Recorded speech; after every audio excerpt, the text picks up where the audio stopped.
because the vision of our university is to ensure that we produce graduates who are employable that can meet the socio-economic demands of the society. So it's one thing for you to acquire academic knowledge, to have your certificate, and some training that will also make us employable that will really go out of the competition in those challenging environments that so short. These graduates are in the society. I know many of you they are many parts of the society. So it's not easy to acquire academic knowledge or debating with your phones and trying to be outside this realm. Even though you are here, you are not with us here. But more importantly, we are going to involve you in the training because it's going to be an interactive one. And then you are going to make use of your computers and your phones in the course of the training so that you'll be able to see some positive aspects of making use of technology. Because technology is the thing, and actually is the one ruling the world now. We're having in borderless jurisdictions. For instance, you can do your business in Nigeria and you have your clients all over the world. So gone are the days when you have to travel all the way from here to Australia, to Canada, to America, or even to Ghana, for you to be able to transact. The jurisdiction is now a universal jurisdiction. So you should also take into cognizance the relevance of that in our system. So I am not the one that will provide the discussion and the trainings. We have experts who have the minds of the youth in ensuring that they get the best for you. So we want you to have the best of the time and also make sure that at the end of the day, you're able to have one or two things that those who are not here cannot get. If at the end of the day you cannot pinpoint what you have done or garnered in the course of this program, then it will just be a waste of exercise. But I know that also there's going to be a certificate of participation for those of you who have been involved in this. So we're also free to engage lecturers, to ask them questions, to make some observations, because we are being trained also to be prepared for the society. You must be able to interact, ask questions, to show that you are in line with what you are being trained, not that you are completely not conscious or not having knowledge of what you have. So at the end of the day, we'll be able to see that there are some positive developments in your mode of understanding of some of the key components of what you are going to train with. So once again, I welcome you to this workshop. Thank you.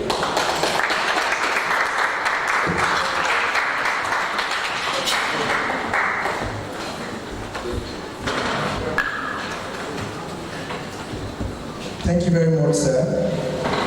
On that note, I'd like to invite the lead team for the Coca-Cola group, Mr. Emeka Osai, to please address us.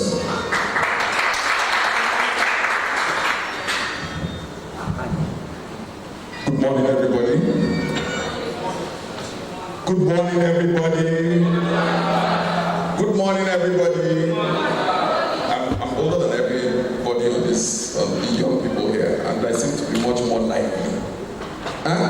Good morning, everybody. Good morning. So how do we greet here? Do we do all those chants? You know, what's the chants? Give me.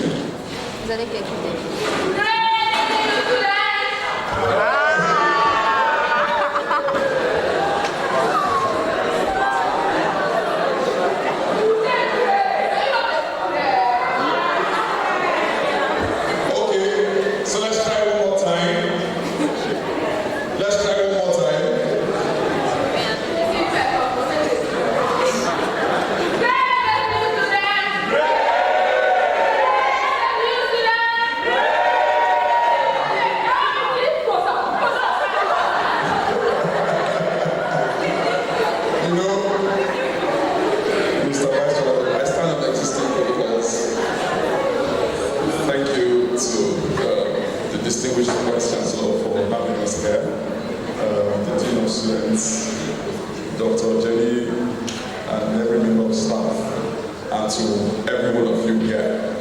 Thank you for having. Please put your hands together for yourselves. And one of the things I said when we came here last week was, you have fantastic structures. Your school is actually very, very clean.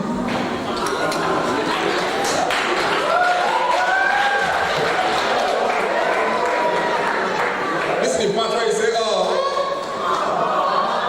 good. You know, we travel around campuses a lot. So from Kano to Sokoto to Lagos to different campuses. So we can say, you know, you are doing well. Thank you very much. My name is Emeka Osai. I'm one of the project leads for the Youth Empowered program. The Youth Empowered is training. It's a global initiative by Coca-Cola to equip young people with the skill sets for the new global economy. We have been able to see and understand how many of us know that we always have somebody in our family who's looking for a job.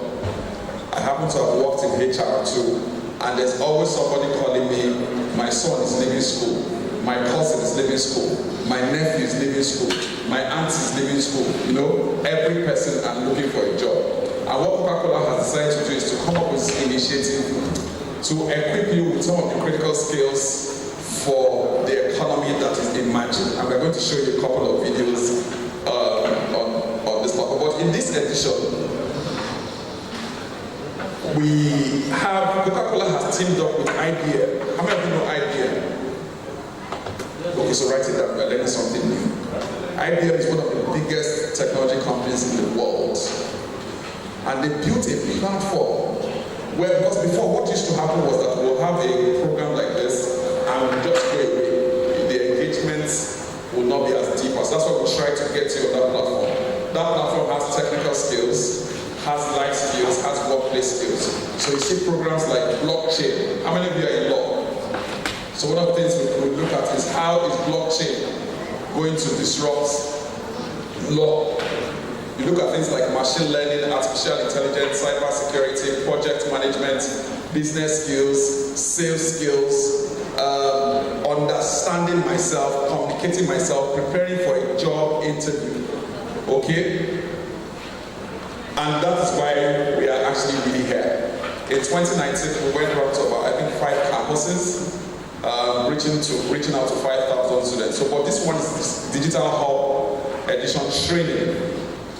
And it's going to be amazing. That platform, I wish when I was in schools, anyway, there were no phones anyway, so, but please take advantage of this platform. So we are going to take you through certain modules. First module is understanding and developing myself.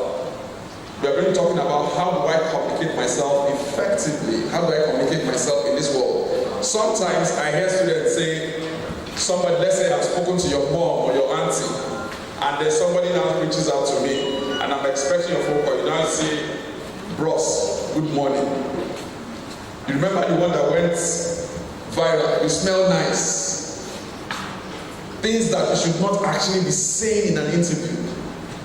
Okay, so we're going to be having those conversations. It will be a bit of a rush through introduction to each of this. At the end of this, they will show you a link for a post survey, and then you will get issued a certificate signed by the entity of Nigerian Bottling Company. So you can show them, you can show that to your parents, you can frame it in your house, you can issue it anywhere. When you go for your internships, how do you get an internship? How do I sell myself? Sorry, I'll be moving around when we're talking a lot. I want to interact with you guys. Okay, so we're going to be having that conversation. We're going to be having for the first batch today, we are going to be having somebody who I tried to make sure that he came today. He's had experience here. Let me read his profile. He's worked in the Obama Foundation in the US. And then currently he's one of the world's biggest software giants called SAP. How many of you have heard of SAP? SAP. How many of you want a great job or a great contract? You want to work in the biggest places. But how would you get these places if you don't know the names? So we're going to be discussing things like a career development plan, an individual development plan, how do you get an internship, how do you become one of the most sought after young people? Okay, the world of law is changing, law is changing so much. Look at the entertainment industry. The entertainment industry is opening up a lot of opportunities for lawyers. Technology is opening up a lot of opportunities for lawyers. And Mr. Fidelis is going to be an Atlas Core Fellow. He's also an African Common Fellow. He's going to also be sharing a bit of his journey. He's also a Tony Fellow. How do you take advantage of this opportunity? Okay? So this I will be introducing him pretty soon, but we'll show you a couple of videos and then we'll start. Let's put our hands together for our Vice Chancellor. Thank you, sir. And by the way, we actually talked to the right person was a big criminal law. Yes.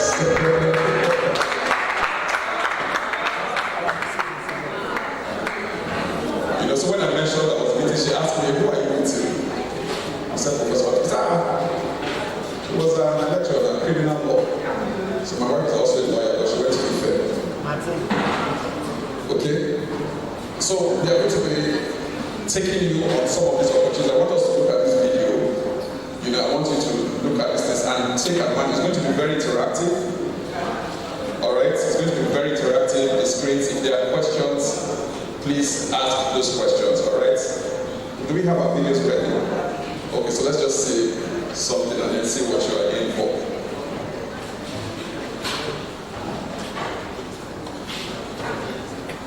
So how many of you also have learned about IBM now?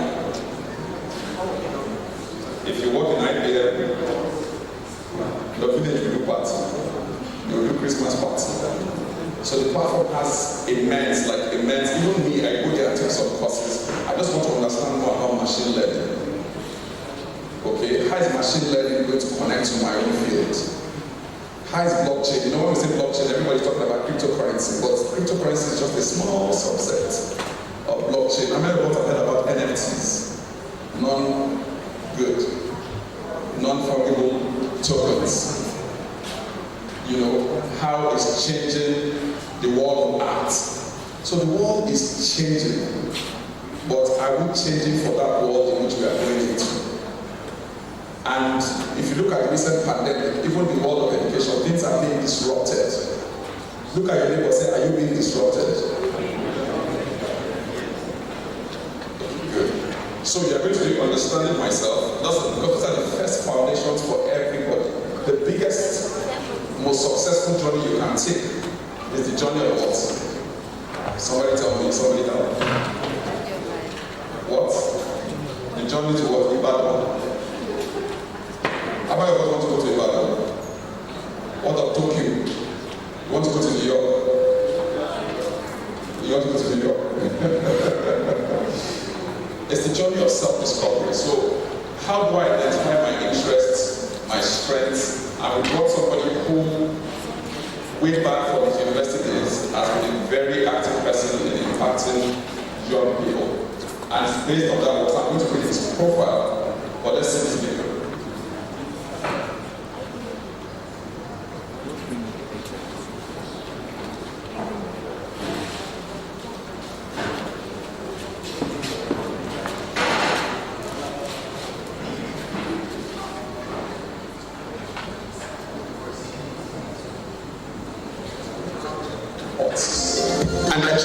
And they're wondering why it doesn't work. So they're in analog era, we're in the Wi-Fi era, and it's not working for them. And 5 years after school, they're looking for a job and they're asking what is wrong. Okay, before attending this, everybody say village people.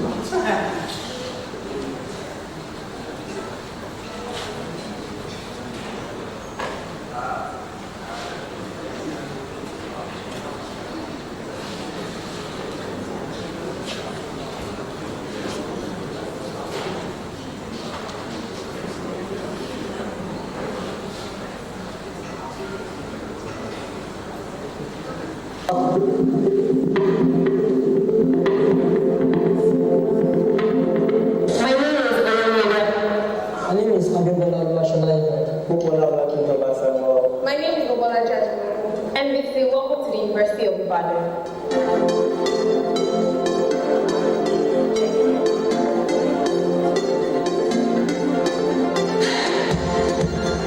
Some people are carrying CD drives into where there should be USB ports, and they are trying to put it in and they're wondering why it doesn't work. So they're in an analog era, we're in the Wi-Fi era, and it's not working for them. And 5 years after school, they're looking for a job and they're asking what is wrong. Okay, before attending this program, I've had several business ideas about business achieving, but then I've never really known how to bring these ideas to become something that everyone will see and something will benefit from. But after this program now, I'll actually be able to learn some certain life skills that would efficiently help me bring these dreams and these passion into reality. We believe that for the sustainability of the nation as a whole, there is a need that we give back to society and give it back to the youth what it is that they need to know. This education is just to open your mind. You can be whatever you want to be, but it lies in your hand. At least 2 types of youth are out there today. Those who have the capability of seeing opportunity, and those who are not only the capability of seeing opportunity, but those who also have the capacity of seizing opportunity. Before now, we don't really appreciate what we have. We are like, okay, what I'm studying will not be relevant outside there. But the session today has made me actually value what I'm studying. A lot of students just come to university because their parents force them to. So with the help of NBC Youth Empowered, I'm sure they've come to a realization that yes, while in school I can also start a business and still balance both. So far, the NBC Youth Empowered program has served as an avenue for youth efforts to network, whereby we're brought together to discuss our innovations and our passions, and in return we get motivation. I couldn't believe it can be that interactive. The level of that interaction is so high. We're sharing ideas, talking like good sense, and a lot of people were asking contributing questions, quality ones, and it was really embroidering my mind and innovated my reason. So my takeaway from this program has been how to write and validate my business plan, how to put it into perspective and know whether it's valid or not.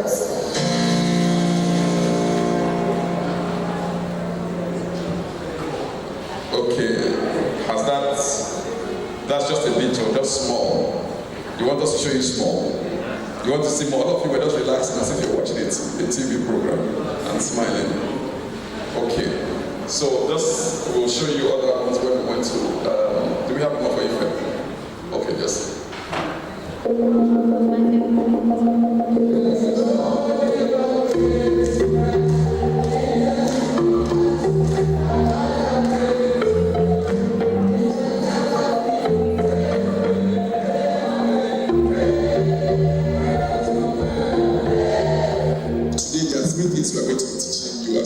Assessing yourselves and the skill gaps that you have and how to go around those skill gaps, preparing for an interview. Having this kind of program, number one, to equip our students with life skill. That is, what are those things that require them to secure job outside of that? Or even the entrepreneurial skills, I think is wonderful. This kind of program are programs youths need to attend, because today I must confess I learned so many things. I've been able to gain insights on a lot of topics that are not really touched in the university. I don't think any lecturer will be sitting at the classroom teaching you on how to attend an interview.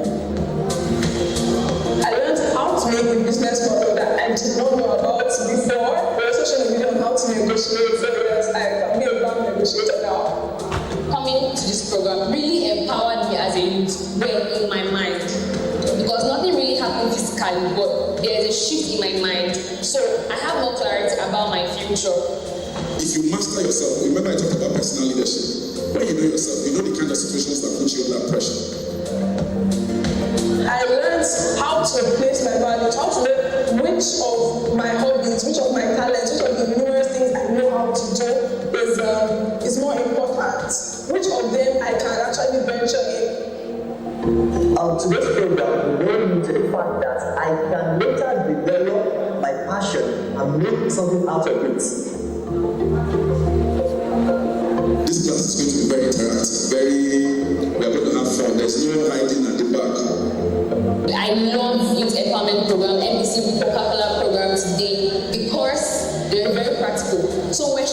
groups.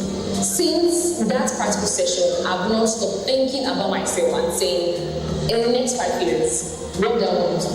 That's one. Secondly, how do I want to feel with that? So much that I gotta start doing something right now in this present day that will lead me to the future and desire I see about myself in the next 5 years.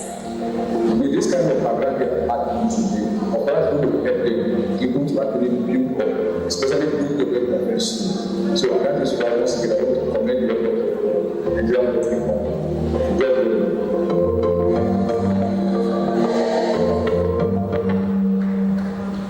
Okay. Thank you. So I'll just move on straight and let's begin to prepare. Take your notes. I have a friend here, I call her number 1. She said we should not give her number to somebody else, that she's been here since 7:30. So I'm not surprised by the time we asked for somebody to chair the graph. She stood up and, well, I won't fall like her before. But I think we say based on who she be. Look at your neighbor, say who you be. Don't look at your lecturer, say who you be. You can't say who you be. You're your own. Good. So our first facilitator who will be taking us through the first session is Mr. Fidelis Bonaventure Ozokman. He's an award-winning non-profit professional, social entrepreneur, researcher, leadership development consultant, and programs management specialist. His interests range from corporate leadership, non-profit management, policy, human capital development, and social entrepreneurship to education and inclusion. He has over 9 years experience in leadership experience as an international development practitioner, deploying his skills as a program management and leadership development specialist within the non-profit, business, and social sector. Fidelis has acquired an expansive experience in designing, planning, implementing, monitoring, evaluating, and reporting inclusive human capital development programs funded by the US government, UK government, Tony Luminu Foundation, and other donors who are focused on improving job access and economic empowerment of young people in Africa. Fidelis consults with mission-driven organizations to facilitate innovative, inclusive, and result-oriented CSR programs. And he builds on a vast experience and knowledge of best practices in program design to develop and deploy tailored approaches that ensure effective program results. He's developed an enhanced ability to design impactful and relevant interventions that meet client objectives and beneficiary needs and incorporate stakeholder buy-in. He has worked with individuals and organizations to make impact and make money. How many of you want to make impact and make money? Good. He serves on the advisory board of many non-profits and startups, as well as consulting for both local and international development organizations. His commitments have not gone unnoticed. His passion for corporate leadership in the development space made him receive many leadership awards, fellowships, and service with world-class organizations, including the Obama Foundation, Aspen Institute, British Council, Tony Luminu Foundation, the Atlas Corps program of the US Department of State, American Express, the World Bank, Cross Montana, and United Nations. Check and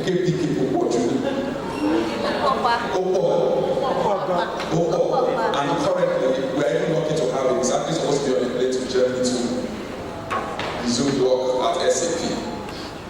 But because of a few things, we are happy to have him here. Ladies and gentlemen, I present to you Mr. Fidelis. Please welcome.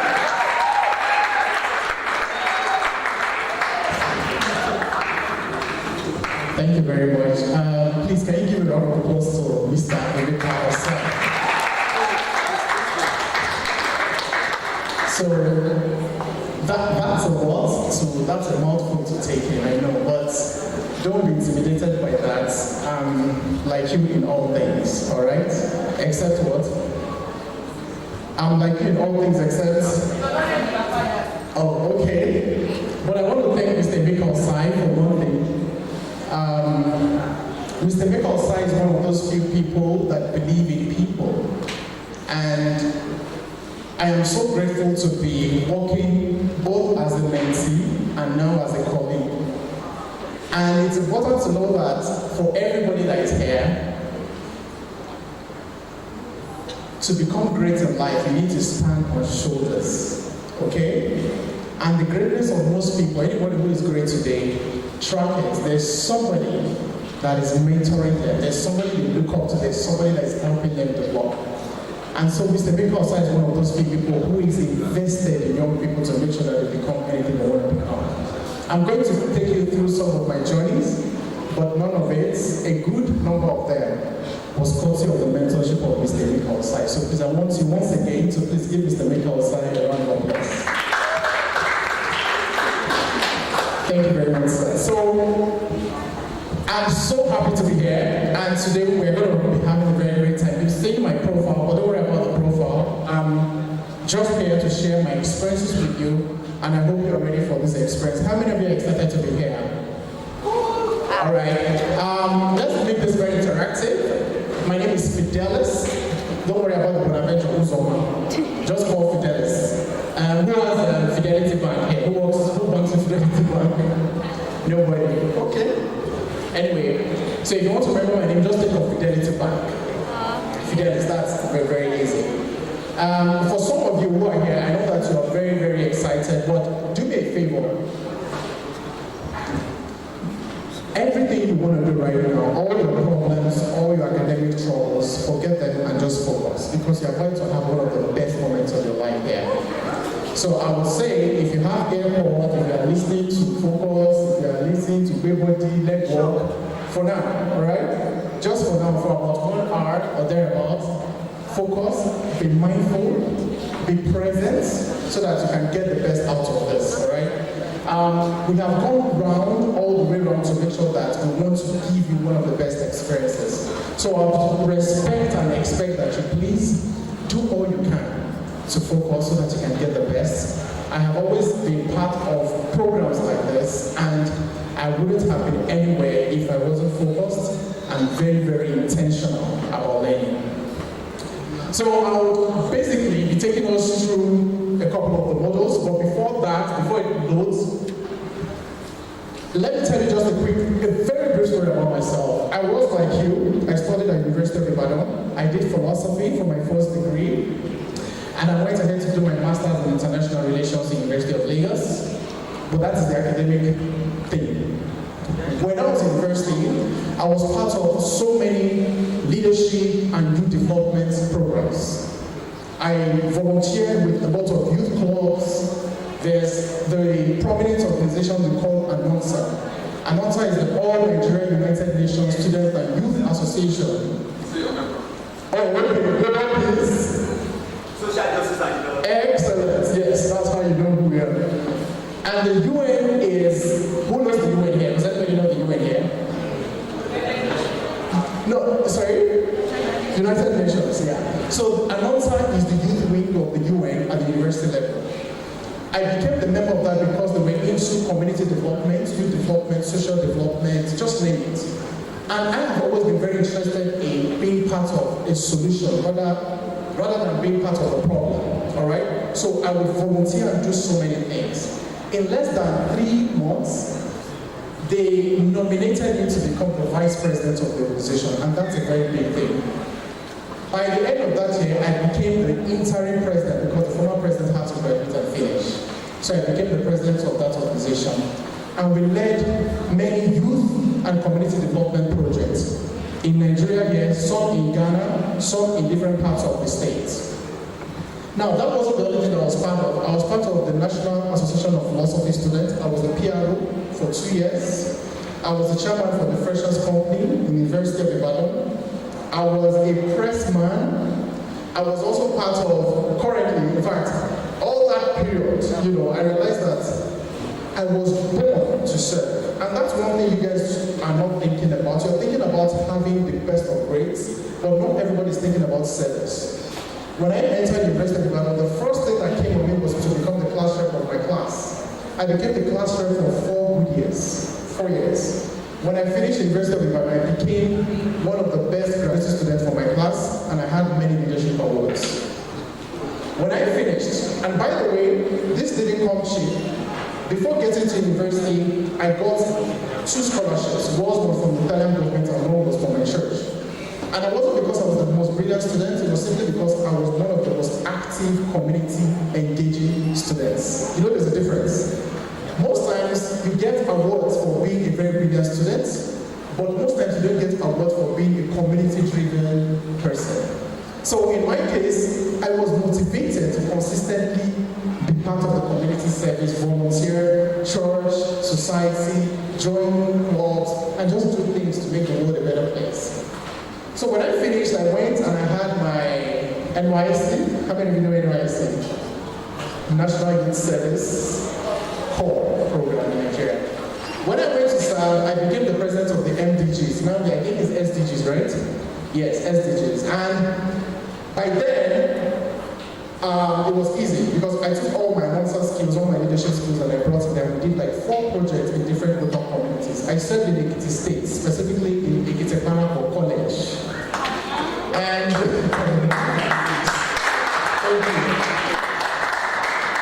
serving there, we did a lot of pet projects. We did juvenile rejuvenation programs, we did climate awareness programs, we did sexual and reproductive health programs, and we did a couple of them. So when we finished, we got a couple of recognition from the government and all of that.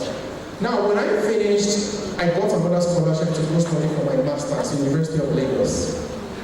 And when I went to University of Lagos is an international school. It's just that, there's always the beef here and there for most people.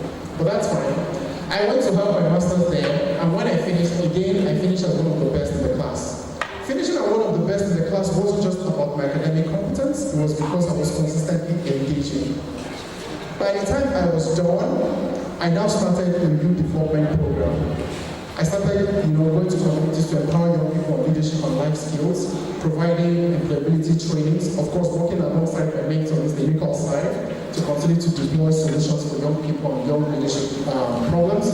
Then afterwards, we began to do a lot of further partnering organizations like the American Corner, the Tony Foundation, and a couple of other organizations. So that began to give us more awards, more recognitions. And thankfully, we got nominated for a couple of them. The first was the Tony Foundation. The Tony Foundation was a $5,000 US grant that was given to social entrepreneurs. And it is to help them in whatever it is they're doing in the community and the society. Afterwards, we got on the Atlas Corps Fellowship. The Atlas Corps Fellowship is a 2-year US Department of State Fellowship for young emerging leaders in Africa. Out of 20,500 women, we were only 10 that were selected, and there were only 2 Nigerians, myself and George. George is from South Africa, but we call him African George from South Africa. And we had people from Cambodia, US, and other parts of the States and of the world. So we all served in the US. But my partner company was the Obama Foundation. Who has heard about the President Barack Obama? Anybody? Good. His foundation was where I interned. I interned for 1.5 years there. And because of doing that, I got into the Aspen Fellowship. Aspen Fellowship is in fact, for you to get into the Aspen Institute itself, you must be an emerging president of the world. So I was nominated by a former leader who is the CEO of Atlas Corps. His name is Scott Peel. Got me nominated and I got an Aspen Fellowship. While doing that, I was also nominated for the UN Youth Summit, where I had to work as a delegate. And of course, I represented the youth voice and youth problems at the UN General Assembly. And of course, during that period, we got nominated for the World Banking Professionals Program. All of these accolades came because of one thing. Anybody? Any idea? And that's what I'm going to. Anybody? Let's make this interactive because it's important for us to have service. Thank you very much. Now, today, the intention of sharing this story with you is to tell you that irrespective of what you're studying, you must be intentional about developing yourself to serve so that you can be not just awarded, so that you can be resourceful and you can be useful to the world that you are preparing yourself for. The goal of this program is basically to give you the life skills you need alongside your academic skills, right? And I'm begging you to please do all you can to see that you can take the word from this. So today we're going to be taking you through life skills, understanding and developing yourself or developing me. One of the greatest things that people have not come to realize today is that you invest in cryptocurrency, you invest in banks, you have a lot of investment here and there. But do you know that the greatest investment you can have in the world is where? In where? In where? Is to impart growth in your. To impact growth in your was excellent. That's a very good. Please appreciate her. She's very active. Any other clue? Any other clue? Where is the greatest place to invest? Where? Yourself. Good. Excellent. That's the most important thing. So we're going to play a video that will introduce you to what we're going to do today.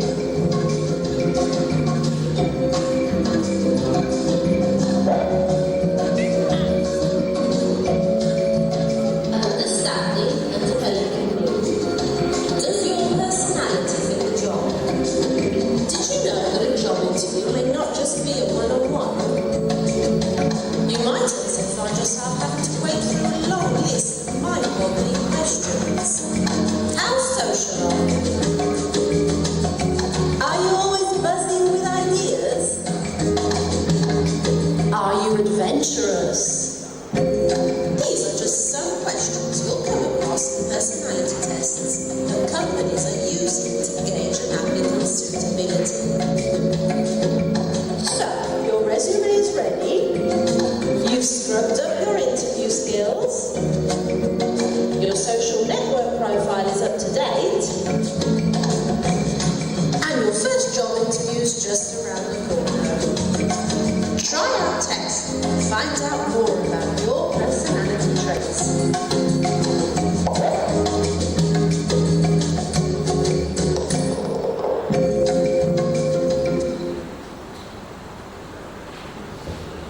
Great.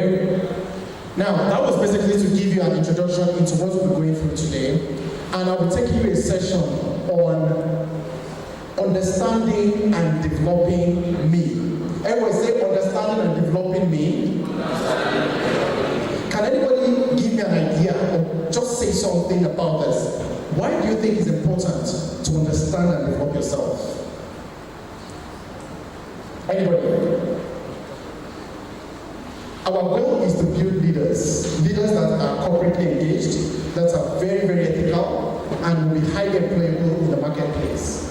One of the rules I was taught in one of our leadership classes is that leaders take the first seat first. So sometimes when you're given an opportunity to speak, do not be scared to express yourself, because there may be great leaders around who are trying to identify, mentor, and invest in you. Alright? So feel free to interact. So I want to ask anybody, why do you think it's important to understand and develop yourself? Anybody? Mr. Maker, we have a couple of hands. Alright, sir.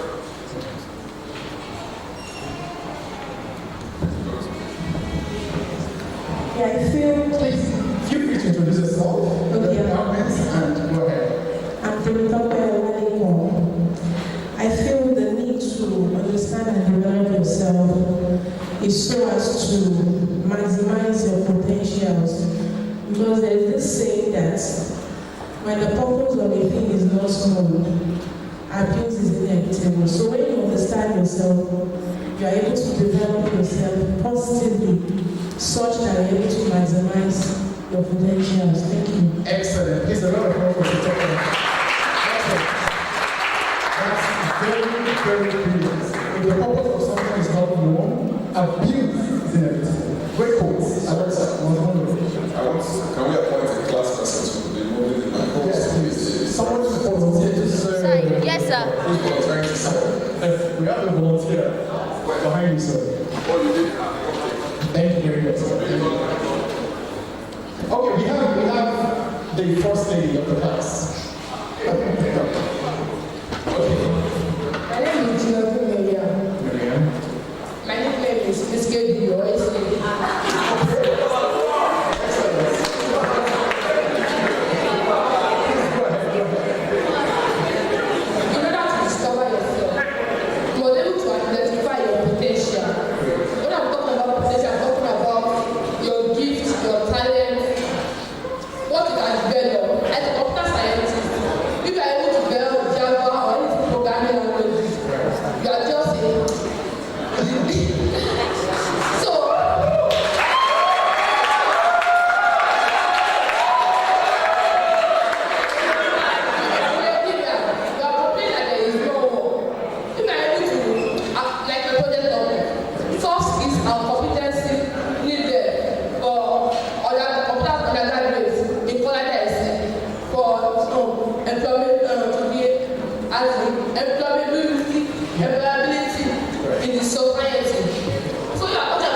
developing yourself.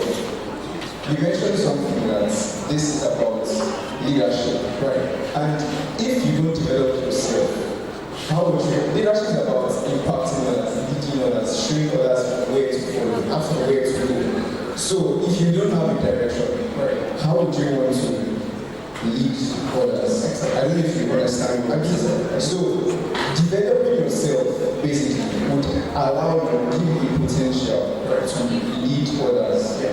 Thank you. Excellent, Joshua.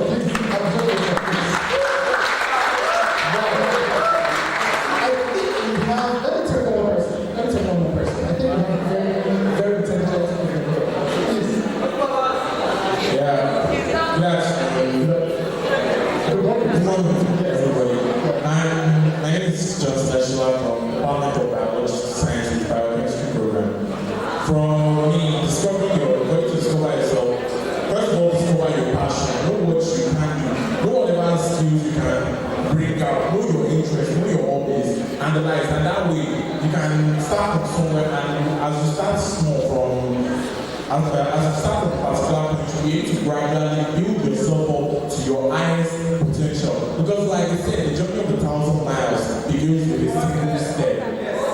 Yeah. And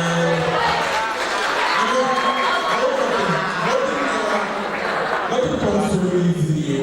Nothing really comes easily. Even though you make money, it doesn't happen in a day. It takes time.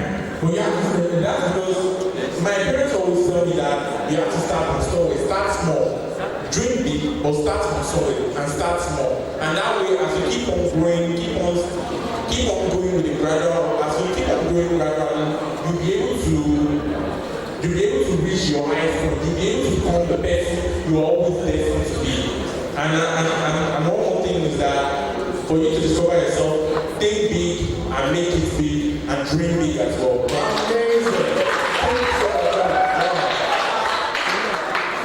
Think big, dream big, and make it big. We're a big man. Please give him a round of applause again. Thank you. Alright, so we are going to teach you. I'm very happy that a couple of you have some basic knowledge about why it's important to invest in your personal development. But do you know that there's a science and arts to developing yourself? And I know that all through your life, you have heard the cliche, develop yourself, understand yourself, know yourself, right? But not everybody teaches you the science and arts to actually discovering, developing, and deploying yourself. Do you know that some of the greatest people in the world today are experts in personal and self-development? And what we're going to do today is basically to expose you to some of those key skills that you need and the things you need to do that will not just make you be everybody to everyone, but will make you to be yourself and be the best version of yourself, so that when you appear, they know that this is an authentic human being. So the first thing we're going to be going through is self-evaluation. Okay? And please, I want you to please zoom in, focus, and try to just follow the thought process, because you're going to get a whole lot out of this by the end of this session. Next slide, sir. What is self-evaluation?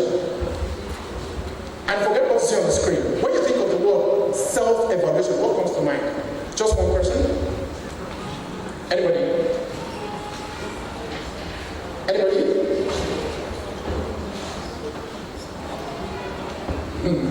Okay, that's fine. Self-evaluation basically is the act of bringing yourself to the fore, breaking down yourself, seeing your strength, your weaknesses, your skills, your values, your personality, your potential, your aspirations, and just name everything that can be said about you, from your belief system and all of those things. And do you know that a philosopher once said that an unexamined life is not worth living? I repeat, an unexamined life is not worth living. So if you're not doing a lot of self-analysis, especially on a daily basis, supposed to be doing with your life, in terms of your potential, your personality. But for the sake of this program, we're going to talk about 4 main things, which is your interest, your values, your skill set, and your belief system. The first one today is your interest. I want you to think about yourself, right? Growing up as a young person. And I know they have said many things about what you should become. How many of us were art students in secondary school? Good. Science students. Not the manual science students, like real science students. Great. Commercial students. So which other, in secondary school, which other art is that? Technical. Okay, technical, right? But I mean, mainstream secondary school, we have science, arts, and commercial. Am I wrong? Is there any other category? Social science. Yeah, commercial class. Social science, commercial class. All right? Now, and this is to tell you a very simple truth. I was in a science class, but I told them I wanted to do the science for the arts. And back then, they used to say, the dollars are where? The dollars of the school are thrown to art class, and the brilliant ones are thrown where? Science. And those that have Dolly Poppy and intelligence together will be placed where? Can I ask you a question? Is that true? No. Who said yes? No. Is it true? No. I'm being honest. And I'm not saying this because I want to make you happy. But is it true that if you're an art student or a dull person? No. Is it true? Sorry, what else? Is it true that if you're a science student, you're very intelligent?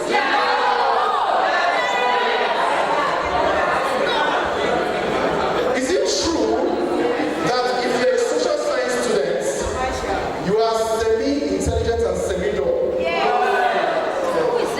Anyway, it's arguable, right? You cannot gauge someone's intelligence by putting them in a box. Very important. The only way you are sure that you're in the right career path is when you know your interests. What do you enjoy? And though it looks like it's a bit late to talk about this, but they said the greatest room in the world is what? Is the room for improvement. The greatest room in the world is the room for what? Improvement. Think about what you love to do. That should be the first thing. And don't take it for granted. I know it looks normal, but think about the things you love to do. There is the $1 billion question that they asked us in one of our leadership sessions. They said, if you had all the money you wanted in life, you had all the cars, you had all the friends, you have all the, what is it you want in life? What is it? Money. What do you want in life? Apart from money. Fame. What else? Wife. What else? Sorry? Okay, you want babies, baby father. Money. Seriously, what do you want in life?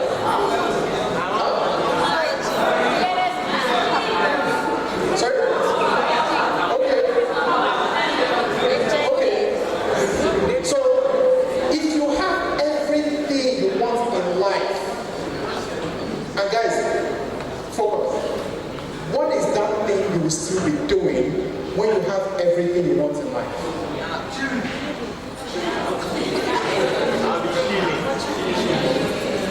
And I'm being serious about this. Think about the things that you would love to do when you have all that you need in life. That's the way to begin to quickly pivot yourself into the right personal development interest. Next is, think about what makes you feel satisfied when you do it. I need you to, so you might need to put up your thinking cap right now, all right? What are those things that make you feel satisfied when you do them? Next, have you ever received a recognition in the past? What was it? Were you given an award for being the best public speaker? Were you given an award for being a very good writer? Were you given an award for being a very good listener? Were you given an award for being the most quiet in the class, the best dressed, the best prefect, the most decent, the best dancer, the best photographer? What are the things people recognize you for? What are the things people tell you about yourself? And there are times that you need to hear from people to be able to know what your interests are. These are not things you should answer now, but they are things that you need to think about as you go about your personal development journey. The next are your skill sets.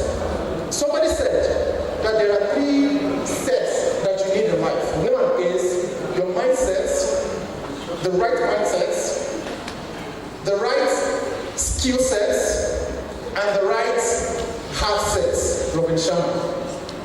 I repeat, mindsets, skill sets, and heart sets. But the technical part of those sets is your skill sets. And that's why you are not employed for how good looking you are. You are employed for what you can do.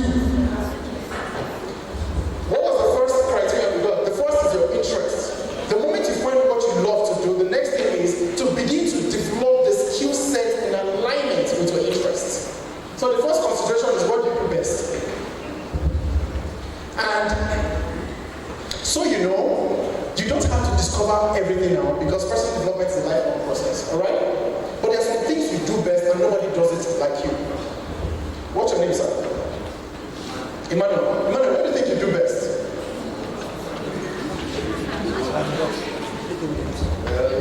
What I think I... Don't answer because it's not the same. What do you think you do best? I'm not really special. Yeah.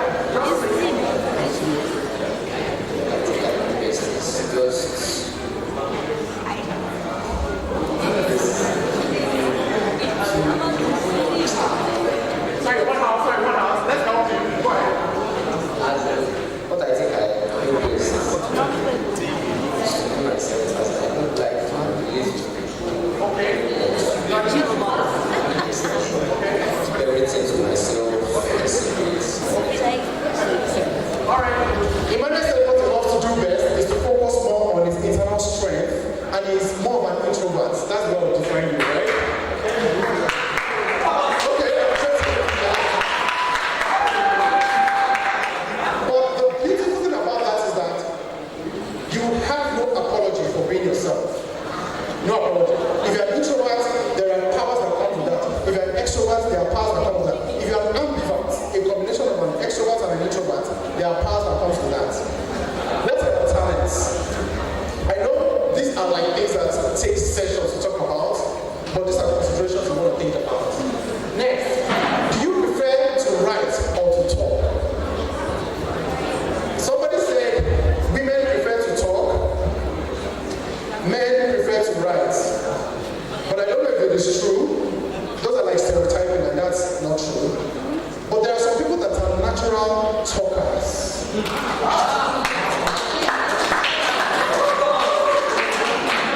Guys, 1 minute. For instance, Mr. Abimbola is our public relations officer. And by virtue of that training, he's a natural and a professional talker. It's different from gossiping, it's different from chatting. You do well. Go and study it.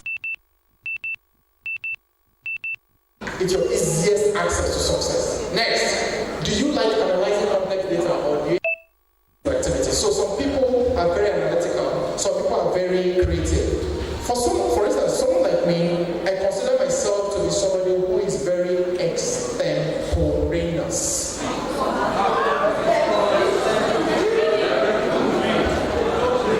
As Mr. Baker said, that's a new word for you.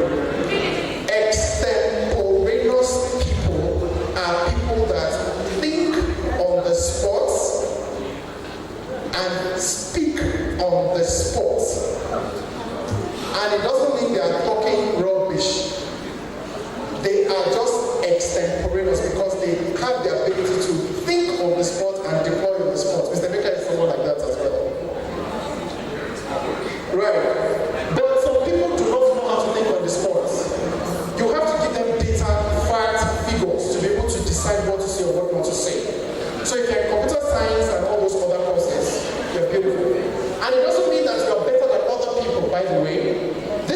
competition. This is to discover your true self in terms of what your skill set is. Sorry, sir. Commercial break, 2 seconds.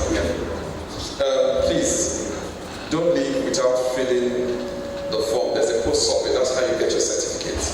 Okay?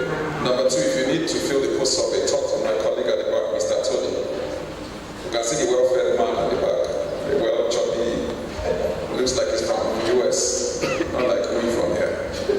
2, 3. You can follow these slides. That's why we registered you on digital hub. That's the whole idea. This session is just to guide you a bit, but you're supposed to take this survey. So if you need help on getting on the platform, please, you understand, just ask him, myself, or you see somebody else, anybody wearing this, okay? So that you don't miss out on your certificates. You can notice that some of you can't see this from the back. So let's help you. You can follow the slides and you're on the platform for life. It's your platform, okay? Thank you, sir. Thank you very much. So please, I'm sure a very good number of you have gotten all the login details, right? Is there anyone who hasn't gotten a login detail?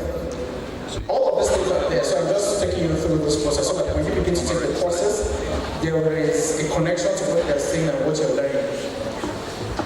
Third is your values. And by the way, the goal of this is to be able to make you very employable. Discover yourself so that you can be very effective in your personal, professional, and even corporate life. So the first thing to think about is, what are values? Values are the things you consider to be worthwhile. A value is anything you consider to be worthwhile.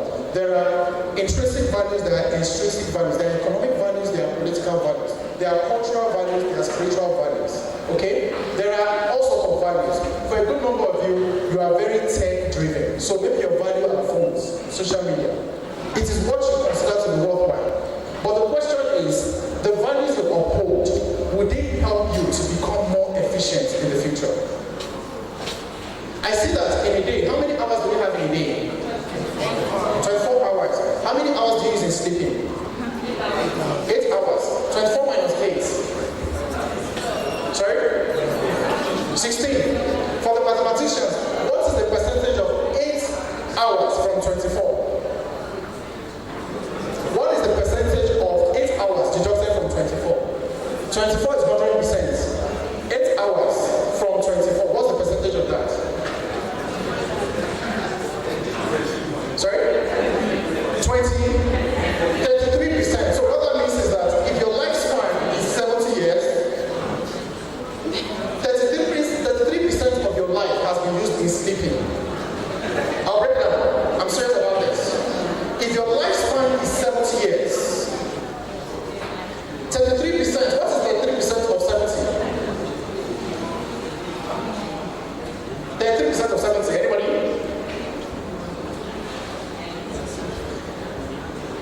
I still like almost the people right here.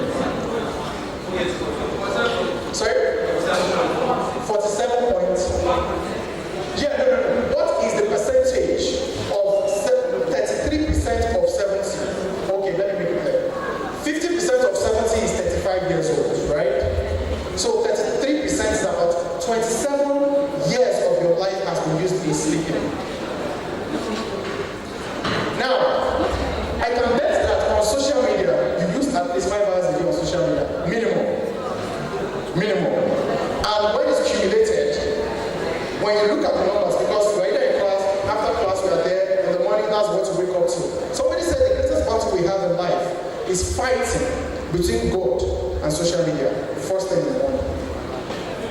So all of this depends on your values. I can't tell you what to do, but if you value God over phone, it means that you will place, for instance, God over phone. But if you value phone and all those things over other things, it means that you will place. So what are your values? That's the point. Because you're going to be thinking about getting a job, you have to start thinking about the values that the companies are thinking about. Okay? Is it important to you to believe in the mission of the company, or you're a person who just takes anything as it comes? Next, how important is it for you to make money? Are you getting a job, for instance, because of the money, or because you want to truly develop yourself so that you can become efficient and become one of the best in that company structure? You notice some people start as entry-level staff when they get jobs, right? They become junior staff, they become mid-level managers, they become managers, then they become CEOs, If money is their driving factor, it's very hard for them to rise. It's not because money is not important, but because in their order of priorities, money is the highest. Next, would you like to make a contribution or you're the person who loves money or other things? For me, if you ask me in terms of values, what do you think, based on my story, 1, 2, and 3, what do you think my value is? Yeah? Social value and municipal value. From here. Social value. Okay. Social, that's number 3. Alright? It's not because you cannot be interested in money and all those things. You have to think about yourself and what you value. And that's why I said this thing is not a competition against anybody. Alright? Next. Then we're talking about your personality. We talked about interests. We've talked about skill sets. We've talked about values. And now we're where? Personality. I can bet you, if they ask you, what is your personality, what would you say?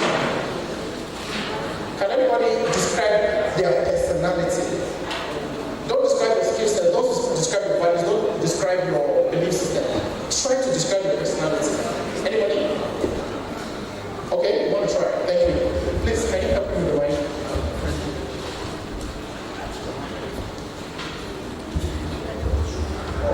My name is Amor. Dr. Science. Yes. What's your name? Amor. Yes. Regarding more an introvert space. Excellent. An extrovert. I don't really like crowds. Okay. I'm also a very tolerant person. I very like putting people's faults out there. Great. Like, okay. I prefer writing down ideas and the rest. Great. Because I feel my memory is short now. Okay, interesting. For now, I can say that's individual. You can think of the values that. This is a round of applause for our So, I will just say that I really like your personality because there are very few people who are very introverted and can still have the courage to talk about what they do. Very few people. So, sometimes being introverted doesn't mean it's a negative attribute. It just means that your powers are from within. An introvert is somebody who gains power from within. An extrovert needs other people to be strong. And that's why if you're an extrovert and you're always socializing and people are not nice to you, you can have depression. But if you tell an introvert that he's ugly, he will tell you, are you the one that gave birth to me? Are you the one that is my face? That's because introverts have innate powers. And that's not sexual goals. It's just that in terms of personality, those two kind of people have different sorts of powers from different places. But for the sake of you and I who are corporate emerging leaders, right? You have to think about that thing that makes you different from every other person. In psychology, there are 4 personality types. There are people called cholerics, phlegmatics, sanguines, and melancholics. Alright? Cholerics are the bossy kind of people. They take decisions on the spot. They are goal-driven and they are always focused on the goal. Sanguines like to play a lot. They love party, they love fun, they are the socialites of the whole environment. They are also the comedians. They are the ones that make you laugh. They are the very excited kind of people. Melancholics, on the other side, are people who are very reflective. They think a lot. They are most times the creative, the writers, the poets of our time and of our generation. Phlegmatics are people who love peace. They don't like violence in their life. See, if they are fighting here now, you see them on the other side. Phlegmatics generally are peace-loving people, and they value peace over everything. So, when you think about your personality, what do you prefer? Do you prefer to be a leader or a follower? And it's fine if you love to be a follower, because there is an asset that comes with that. I tell people that one of the greatest problems of leadership is bad followership. I repeat, leaders were not produced from the air, they were produced from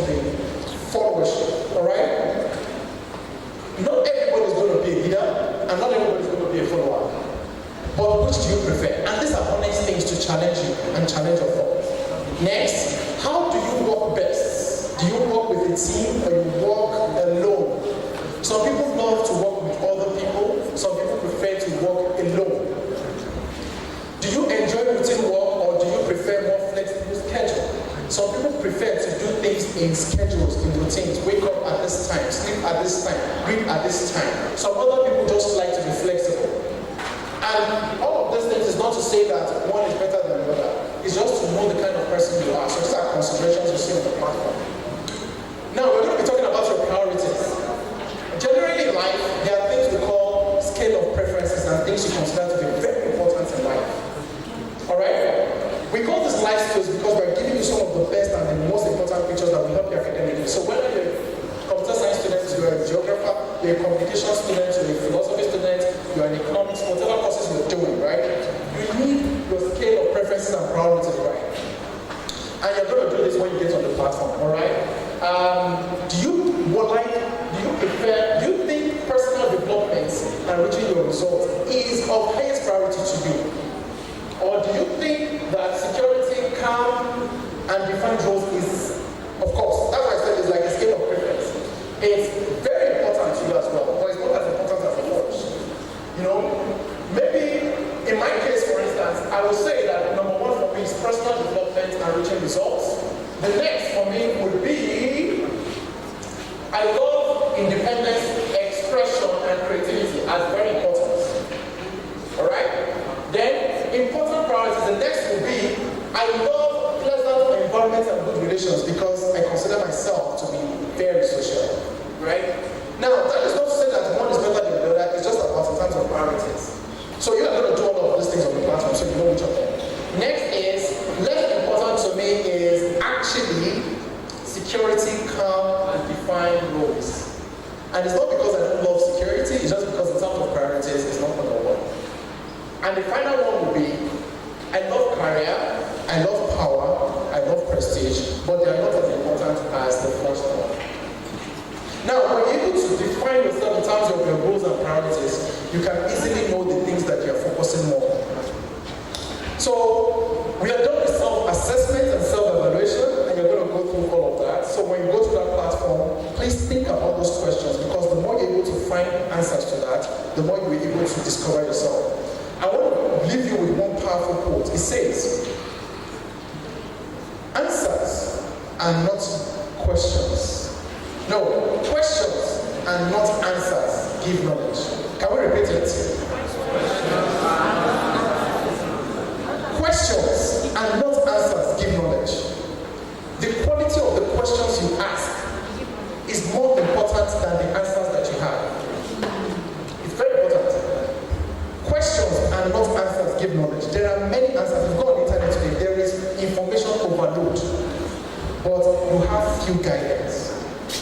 My point is there are many things in the world today, but you need the quality questions. And so that self-assessment, that's what it's meant to do, to bear the right questions for yourself. The second part is personal development. For every one of you here, and I said it, that one of my priorities is what? Does anybody remember? Personal development. My number one priority. Personal development. Personal development. It is priority for me because I have realized that of all the investment you have in the world, the greatest investment you can have is in yourself. When all the money is down in the bank, only you can recreate that money. When all your forex, and some of you bought Bitcoin, I'm sorry about that. I know of you crypto, which is fine. But you need to spend time in your personal development. Because when you develop yourself, you are easily ready to be of great value to the job, to the workforce, to your environment, to your academics, to your family, to your society.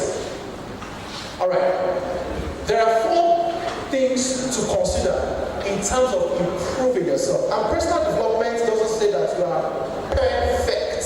It means that there is so much room for development. So another word for personal development is what?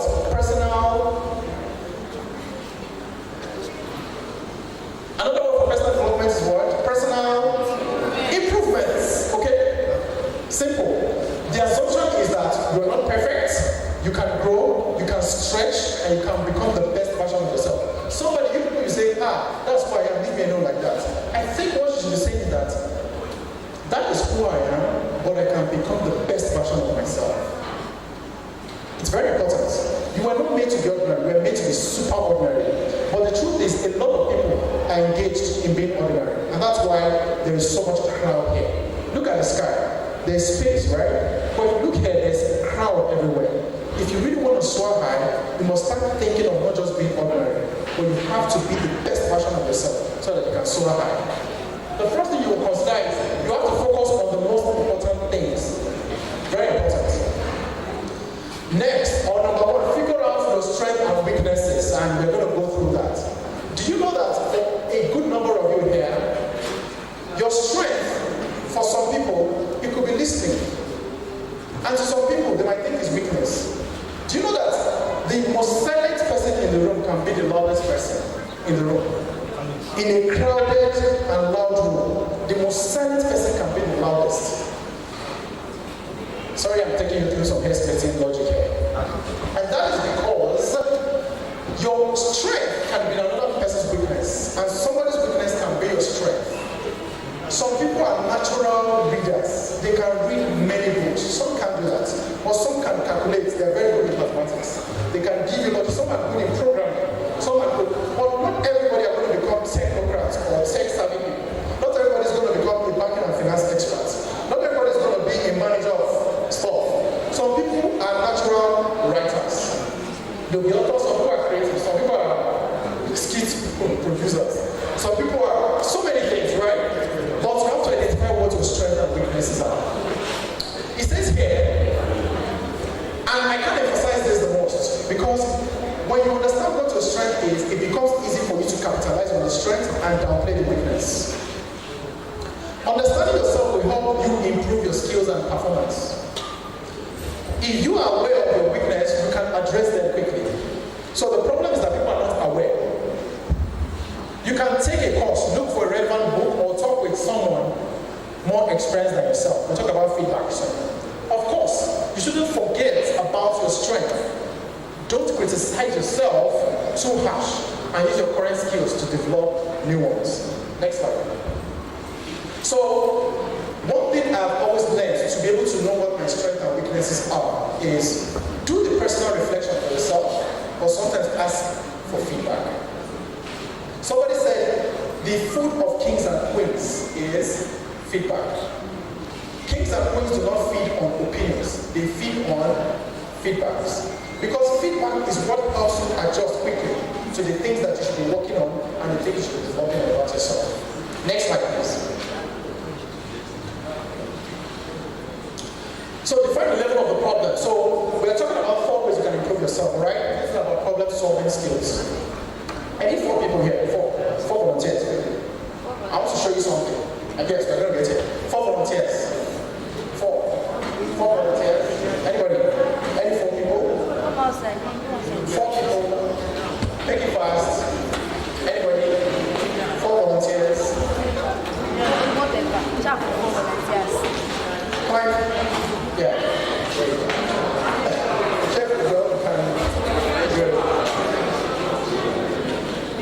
Alright? Thank you. Where are all the guys? Hey boys, come show them. Okay. Hello? We're talking about, sorry, can you go back to the second slide before we get to quickly, we're going to be talking about one of the greatest ways to define the level of the problem or to solve a problem. But first, I need you to appreciate what a problem is so that you don't think that problems are things you run away from. In fact, problems are the most important things that help you discover the things you'll be doing with your life. Because when you're able to identify what your problems and your pain points is, you become even more successful. Now, guys, you are not a problem. But everybody say problem. Problem. Everybody say solution. Solution. Everybody say value. Everybody say wealth. So, again, please, who is this? Wait.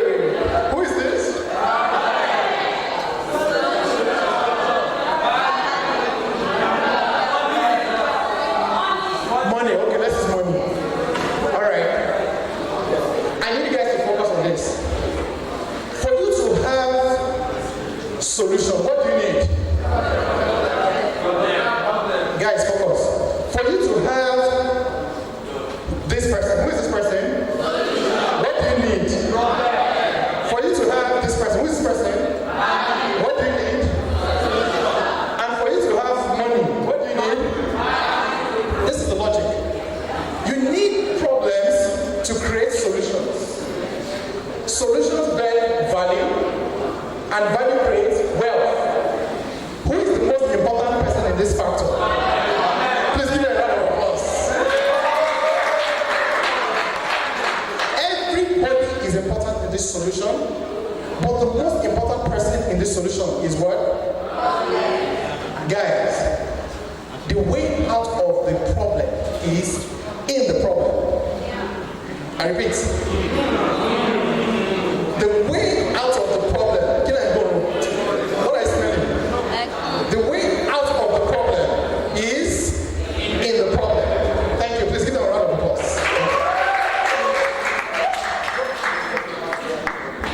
So here you'll be taught on how to know the levels of problems and how to identify them. All right? We'll go to that in the portal. Next, please.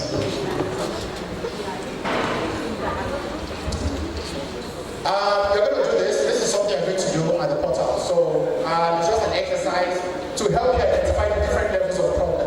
And I explain it briefly to you.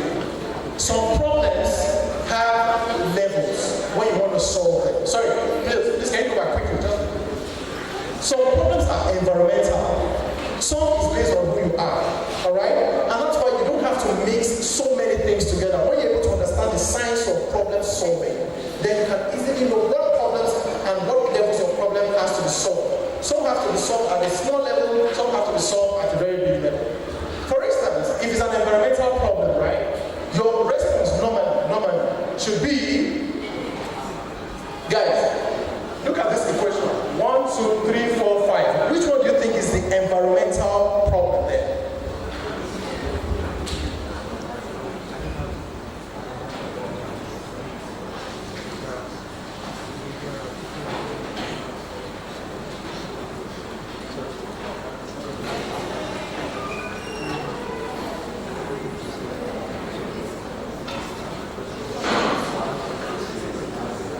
Okay?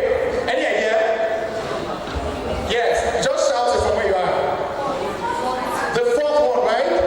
Because I can't complete this assignment or this task in an hour because it is too noisy and I can't hear my thoughts. Guys, this is the point. If you do not know the level of the problem, you might mix things up. Which do you think is behavioral?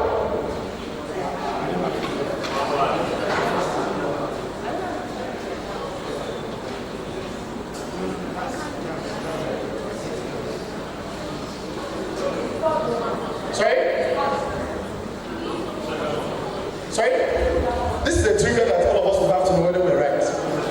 The second one. People like me are not supposed to complete such tasks. Okay? That's what you choose, right? Okay, but we are going to know at the end of it. Ross, then, in terms of competence and capabilities, do I have the competence to do this? So which one do you think? Number 3, right? I can't do this because it's difficult for me. Good. In terms of beliefs and values, what do you believe? Sorry? First or last? First or last? Last, right? Yeah. This task is not for me. I'm not supposed to be asked to complete it. Okay? That's what you believe or values. And the last one is identity. I don't know how to complete this task. Okay, you see? Very good. You guys are solving problems in here. Alright? So, very good. I can't do this because it's too difficult for me. Is that it? I don't think so. I think that's capability. Yeah, bro. I can't do this because it's too difficult for me, yes? Let's see. Yeah, let's see that. Behavioral. People like me are not supposed to complete such tasks. That's why they said that's identity. Alright, let's take that to identity. Good. I don't know how to complete this task. behavioral? Anyway, bros, just fix it and let's just get the correct answer.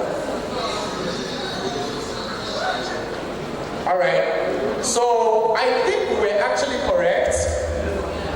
I can't complete this task in an eye, it's too noisy. That's an environmental level of problem solving, right? I can't do this because it's too difficult for me, because it's about your attitude towards the problem. Capability, I can't do this, but I don't know how to complete this task because it's about competence and what you know, skill set.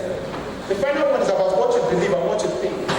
This task is not for me. I'm not supposed to be asked to complete it because you believe you can't. And finally, people like me are not supposed to complete this task. Clap for yourself, everybody. So the point here is that you focus on the most important things, especially for you as undergraduates who are, thinking about getting a job, starting a business, and all of that. Some of the tips that we have for you here are, number one. No, sorry, can you go back, please, go back. Yeah, so it says here basically, all right, that let's assume that you already know your strengths and weaknesses, which we've gone through. Now it's time to decide what to do in order to improve yourself. So in this section of training, we'll show you some useful tips on personal development that will help you get started and keep going. And one of those tips is time management. Time management. Someone said, I gave you the analysis, right? That when you look at the time that you use on a daily basis, a good number of them are used, a very few number of them are used on productive things. Very few of them. So the first thing for you is, the first thing you need to do to manage your time well, and I know you already have the time management skills, but this will help you. Write a to-do list containing your tasks for each day and each week. Because there's something about the brain and the hand. Every time you commit your goals into writing, it becomes indelible. Next, prioritize your task and work only on the most important activities. There's a model called is it the Pareto? No, not the Pareto. Anyway, it talks about the important things, the urgent things, the less important things and the less urgent things, right? Some things are important, but they're not urgent. Some things are urgent, but they're not important. The most important things are the important things, and the important are what? Urgent things. So those are the things you're actually meant to be focusing on. So, schedule your tasks, considering the interruptions and the unexpected events. Next, stop procrastinating. Someone said the best way to stop procrastinating, and procrastination is very easy. It's something that you need to work on. But one way to stop procrastination is procrastination. What did I say? The best way to defeat procrastination is to procrastinate procrastination. You guys are like, what's going on here? We just talked about problem solving, right? If you want to procrastinate things, procrastinate procrastination yourself. Alright? So that you can do what you're supposed to do. Don't multitask. And again, this is not to say that everybody cannot multitask, but to get the most efficient work done, you need to focus at one thing at a time. Next. Take breaks. Take breaks once in a while. And it's important, because if you don't take breaks, you might have what's called a system shutdown. Minimize the unimportant interruptions. A lot of you are very distracted by a lot of things today. What I would recommend and advise to you is try. We're not saying you should stop the distraction, but minimize them so that you can get things done. We're talking about time management, all right? One thing I have personally in my room is I have my schedule for the week. So that way I know what I'm supposed to do Monday, Tuesday, Wednesday, Thursday, Friday, and there's a time slot for each of them. All right? When you have a plan for your life on a weekly, daily, and monthly basis, you get a lot more done. In fact, one of the secrets to most first-class students, go and look at their life schedules. It's very, very detailed. We are not saying that everybody will be first class, but some people are first-class students of life. Some are first-class students of book. Some are first-class students in their gifts. The point is, be an excellent student. Whether you're going to finish as the first in the class or the best at something, you you need very good time management skills. Next one. Identify the time of the day when you feel most efficient. For me, in the morning is my most efficient time. When I wake up. It is actually said that when you wake up in the morning, your brain can work at a supersonic speed. That's because you are well rested. Anything that is difficult, once you pick it up first thing in the morning, your brain is like a stool, it is ready to take a lot. You notice that as the day goes by, it's as if mentally you are depleting. And that's why you have to always also recharge, eat, relax to get back. But for me, the most efficient time for me of the day is in the morning. Robert Chama talks about the 5 a.m. club. The 5 a.m. club are some of the super achievers in life. They wake up 5 a.m. in the morning when everything is silent, gentle, and calm. Some of them read like 2 hours. Some of them do some of the most important work. And they do that every single day. It is one of the greatest laws of success in the world. Next, say no to requests that don't contribute to your main goals. One thing that people have not learned is the art of saying no. Saying no doesn't mean you don't like people. Sometimes it's because you want to get stuff done. I tell people that ability to say no says a lot about your character. Saying no doesn't mean people are asking. Sometimes you need to say no to yourself. When that phone is calling, when you have to read, you give yourself that timetable to read from 8 to 10. Your phone rings, Instagram rings, Snapchat rings. Try to say no and finish what you have to do. Saying no is one of the most powerful character traits of anybody. So I think that's it for management and time management skills, all right? Yes, sorry, just go back. Just let me talk about that. So when you learn that skill becomes transferable. You can use it in class, you can use it on the job, when you get a job with KPMG, when you get a job with Shell, when you get a job with, IBM, when you get a job with the Obama Foundation, with SAP. Management skills, time management skills will always give you the better for the regular person. I have learned that personally myself. And for instance, I would say that I love things to be flexible and instantaneous. And because of that, I need structure. So some of you are social people. That could be a strength and that could be a weakness in terms of what you want to do. Some of you could be very focused. That could be a strength or a weakness. But one thing that has helped me personally is to have very good time management skills. In fact, one of the greatest skills you can learn as a young person is time and organizational skills. If you learn that, you can transfer it to your workplace, in business, in whatever it is you're doing in life. We're going to be teaching you how to write a very good CV, but one thing I have learned for sure is that not everybody actually knows what a CV is.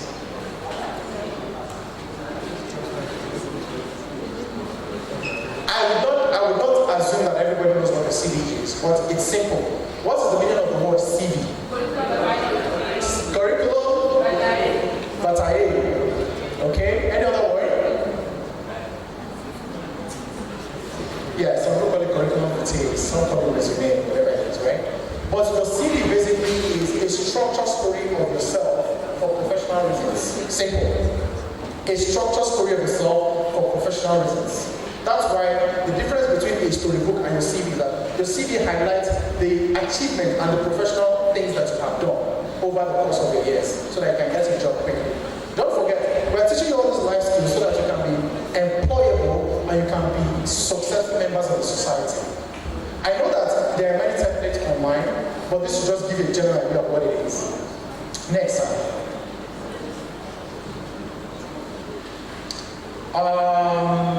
Next. This time we've covered all this. Yeah, we've done this. Learn your lessons. Obviously, there are things you would consistently learn. And plan your personal development. Yes, I should emphasize on this. Most people plan for their day. They plan on the food they're going to eat. They plan on many things, but not anybody. Most people don't have a personal development plan. So one tip I will give you, and I have a personal development plan for the month and for the whole year. For some people, it is to read one book every month, apart from the academic book they read. For some people, it is learn a new life skill. Maybe singing, swimming, driving. Look at the things that you really want to get. For some people, they want to learn how to maybe become public speakers. They spend 2 hours every week going for a public speaking training. Have a personal development plan. Because I tell you, at the end of this whole game, when you're graduating, it's not going to be how well you did or how much you did. It's not even going to be how well you did. It is how exceptional you were able to discover the things that distinguishes you from every other person. And that is what employers actually recruit. They don't recruit you because you're a first-class student or because you study botany. They recruit you because of you and the specific value you have gotten and created and you can offer for them. The best way to develop yourself, basically, is to have a plan. If you know this is that they say, if you do not plan, how is it? Plan to fail to plan, right? If you fail to plan, you plan to fail. It's a cliche, but what that means is that planning is actually a skill you have to learn. And personal development must be part of those skills. Next. We are finishing this session on these notes, and this is a powerful quote by D. Wakeman, and he says, "You are on an uncut gemstone of priceless value.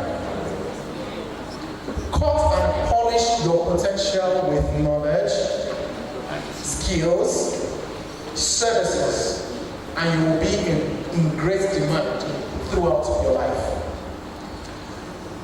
Ladies and gentlemen, this is just an introduction into what you should be doing at your spare time. But I can tell you that what you do at your spare time could actually determine what will happen all through your life. The greatest thing you can invest in is in yourself. You can invest in many things, but invest in yourself. Because of all the assets in the world, you are the greatest assets. Thank you very much.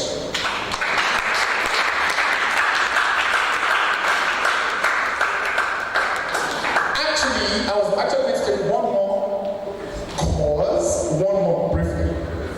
Just one more course, and yes, it's communication. But before we go, we can take one or two questions. You want to take questions or you want me to go on? Yeah. So let's be democratic. Does everyone have questions on this session? This is going to be very brief, by the way. Very brief. Very brief. Does everyone have questions? So we're going to have an activity engaging. Yes. Right.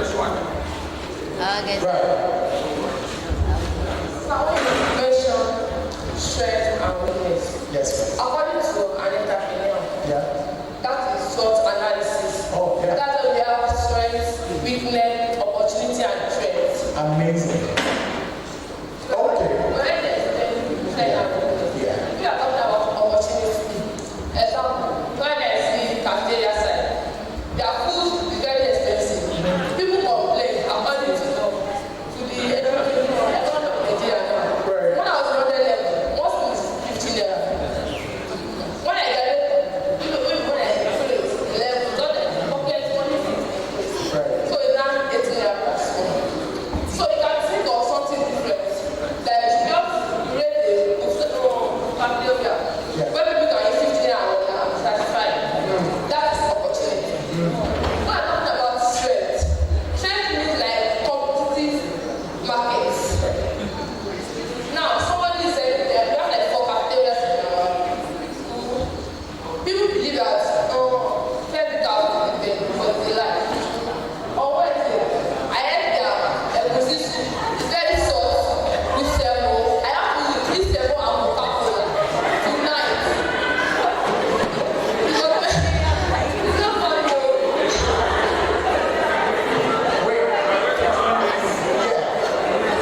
So we are going to have a business skills session. And we are going to work in groups and turn some of these challenges, critical challenges, into business opportunities. And you are going to present, hopefully. Okay. A part of communicating, that's what Mr. Fidelis is going to take us through. There are ways of saying things. You can say some things in a way that does not put people. There's a part when you get to talk to us about constructive feedback. So how do we give feedback? And I think it's very, very critical in this session. So for business skills, don't worry, very soon your Coca-Cola will come around so that will awaken your. Many of you are cold. Aren't you used to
Do you mind?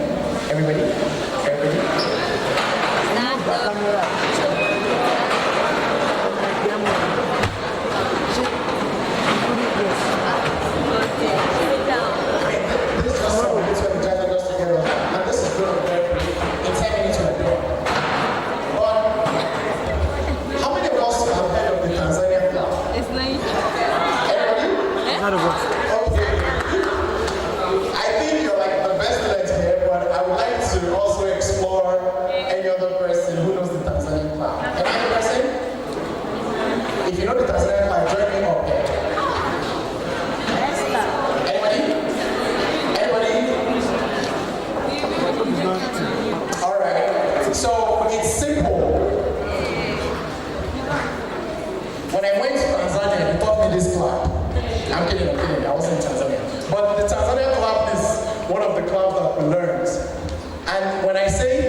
To develop yourself and spending time critically to discover yourself.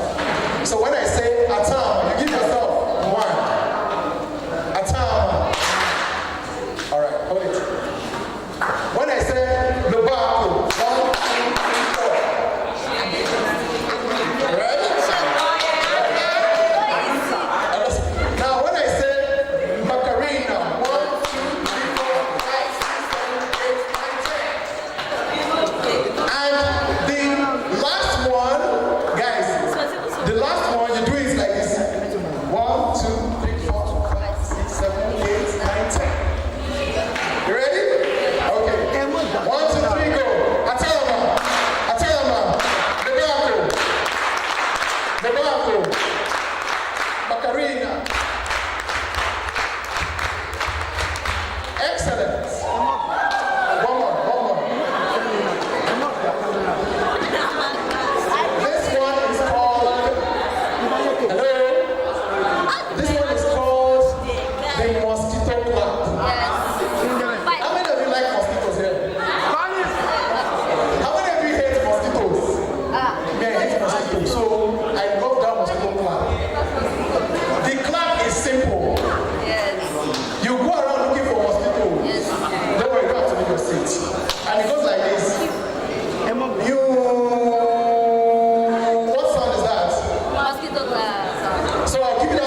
is to establish meaning.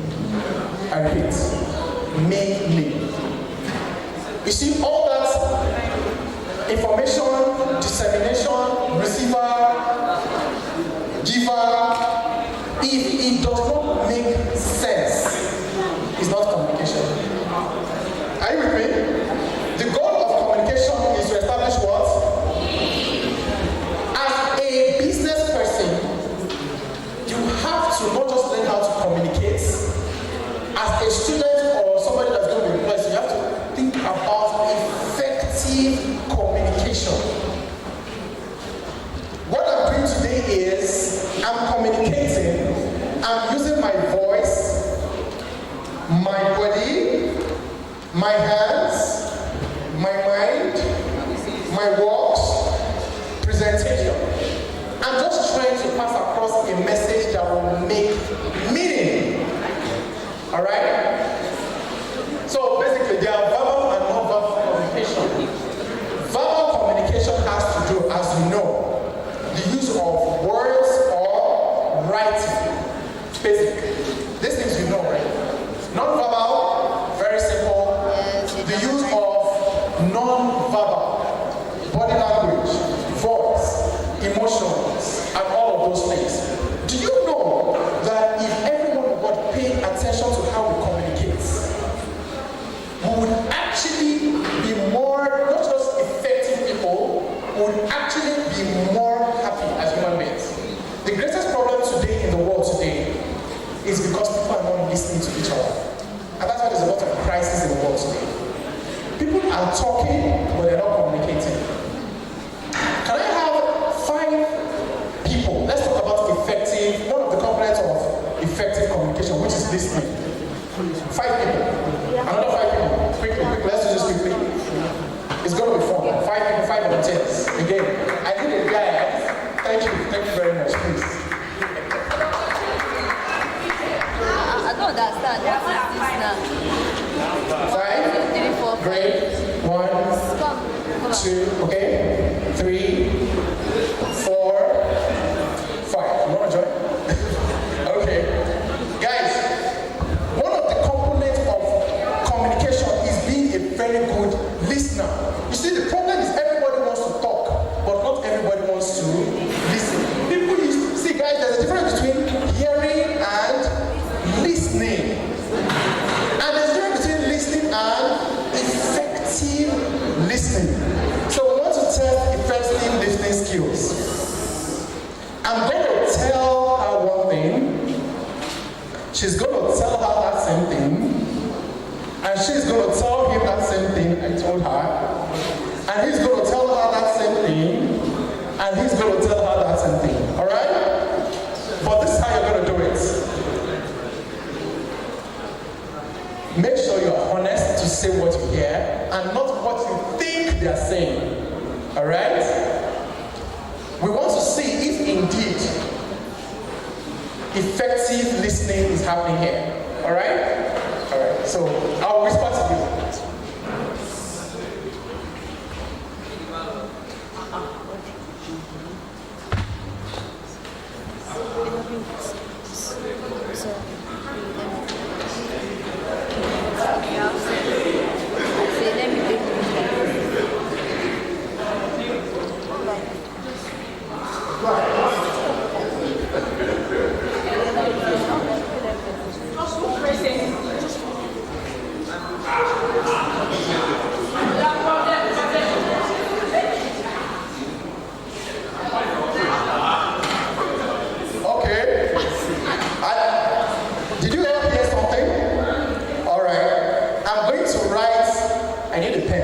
Show you what I said. I need a pen and a paper.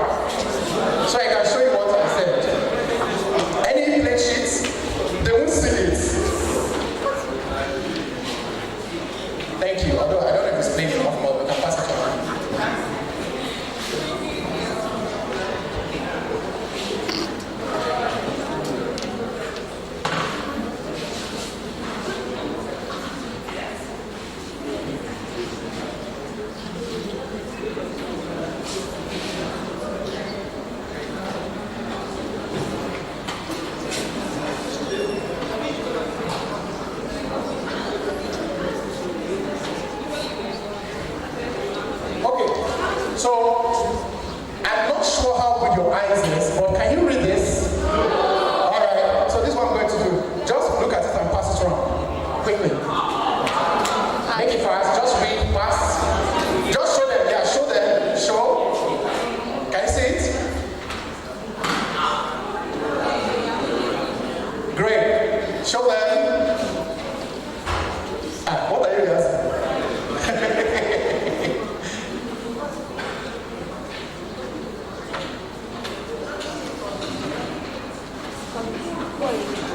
Sorry, I wish I had a older. All right, can I see quickly, next batch.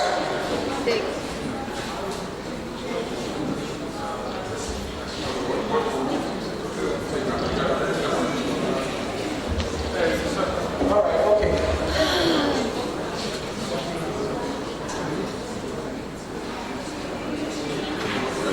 Okay, you know what? I'm sorry. So tiring. So stressful. Sorry, please, can you bring the paper? I want to project it for everybody. Yeah, quickly. It's gonna come. We're coming.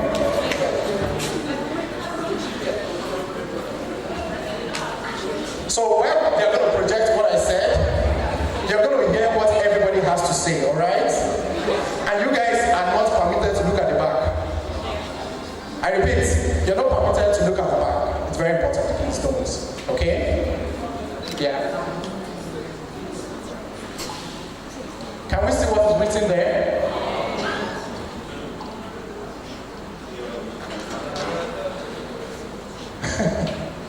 Excellent, that's it. Thank you. All right, so tell us what you heard. Today is a job seeker. No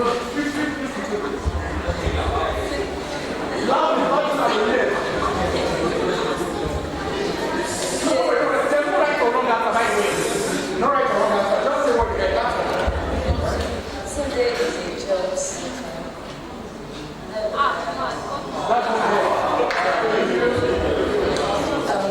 Today is a job seeker. Today is a job seeker. Today, job seeker. Today is the job seeker. Please, do you mind looking at the back?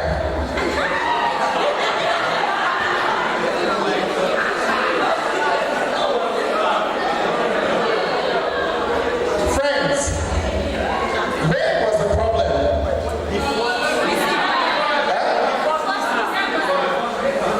All right. Apparently, if you said anything different, I would have said the problem is based on what you perceived. But again, you cannot judge because sometimes somebody can say the same thing and everybody say the same thing, right? But what I actually said was, Tunde is an excellent speaker and he loves community service. I know you guys were with me, right? I can't just say Tunde is a job seeker, that's too short. I took time to talk so that I know that I said that, right? But the point of this is that sometimes we hear A and say B, but more importantly, we interpret it as C. Are you with me? The problem is not the person who is saying it, the problem is the person who is receiving it and how the person is interpreting it. So to be an effective listener, you must calm down. Everybody say calm down. And not just hear, but listen for the meaning of what they're saying so that you can interpret it and give the right response that is needed. Once you do that, you have fulfilled the law of effective communication. Please, give them a round of applause. Thank you. So, effective listening, when you want to listen to people, don't talk. Simple. It's that simple. You can't do two things at a time. Next, control the environment. If there's noise and you're with one-on-one conversation, for instance, if you're in the office space, if you're in a class, and you want to really hear someone, or even if you're in a relationship, you have brothers and sisters that are fighting and you're trying to resolve conflict, you need the right environment sometimes to be able to listen to people. Don't be prejudiced. I think at some point they have already had an idea of what they thought I'm going to say. So that's what they're hearing and not what I truly be said. Do not be prejudiced. Next, please. Pay attention to the most important things. Sometimes you might not hear all the words, but you need to pay attention to the most important things. And why I'm saying this is because when you get a job, you're going to have a line manager. Your line manager is going to be training you. And I can tell you that the difference between you and somebody who will quickly rise on the job is your ability to be an effective communicator. And it starts with good listening. People that can listen to hear the point and the right things are the ones that often succeed. Do you know that the reason why you fail in school is not because you did not write the right thing in class? It was probably because what you heard from your lecturer and what you wrote are two different things. And finally, what you are now writing is different from what you were taught. Take advantage to rest whenever the conversation slows down. That's because in a one-on-one dialogue, take some time, all right, so that you can process and connect things. Listen in between the lines. In every conversation, there are things that are said and there are things that are not said. All right? As cultural people, for those who are Yoruba, Igbo, or Hausa, whatever it is, there are things that people will say to you. I don't know, Yoruba, sorry? Ojula, lack of mutual. Okay, yeah. But what I wanted to say is Ojula Rawa, all right? Sometimes people might be talking without talking. So you need to learn to read in between the lines when people are talking. Judge the ideas not the way they are presented. This is a call to objectivity. Someone rightly said that it is hard to be very objective when in a conversation. It is true, but you can aspire to be objective. Forget the person, forget the feeling. In philosophy, there's something we call fallacies. When instead of promoting the idea, you're attacking the person. It's called ad hominem. Sometimes we misjudge people, not just because of what we think about them, but because of our bias against them. So it's good to always think about the content first before doing any other thing. Don't rush your reactions. Next, make notes, and then finally, give feedback. Feedback is very important. I said before that the food of kings and queens is work. Feedback. But there are things we call constructive feedback. Feedback is, it could come in form of a correction, it could come in form of admonition, it could come in form of encouragement. But don't be scared to receive feedbacks, because that's how you grow. If you're scared to receive feedbacks, you'll never grow. I like the fact that it's even one of the most important things in the communication class. Feedback is what you actually need to grow anytime, any day. And sometimes you hear it from your parents, you hear it from your friends, you hear it from your lecturers, you hear many things. Sometimes people are just annoying and they just want to yab you. But some other times people mean well and they mean good for you. And if you are the kind of person that can receive those things, you would actually grow personally and professionally. Great. Okay. So we're done.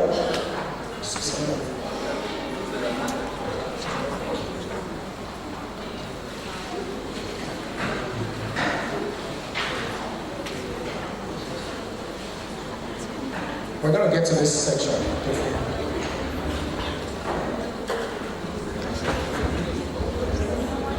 Okay. Questions? So, do we have any question on this so far? Any questions at all? Any feedback? You have a question or you have a comment? A question. Make it brief. Please, can someone help out with the mic? Yeah. I like your participation. I'm very impressed. Please just make it brief so that. Talk about leadership. Okay. There's a component of leadership. It's like defense. And they want to know the difference between components of leadership. Number one, motivation. Number two, communication. Three, control. And four, team building. So what can I do first? Okay. Components of leadership. I think what I'm going to do is, Mr. Mega, we might need to add her to one of our facilitators, really. Alright? But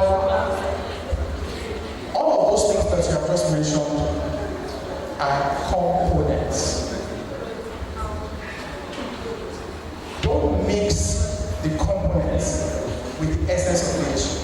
All right. What are you leading? Are you leading a team? Are you leading yourself?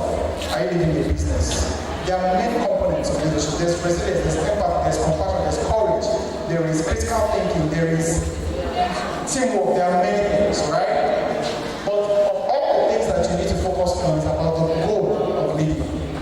If you are leading yourself, you need to be compassionate. You need to be empathetic.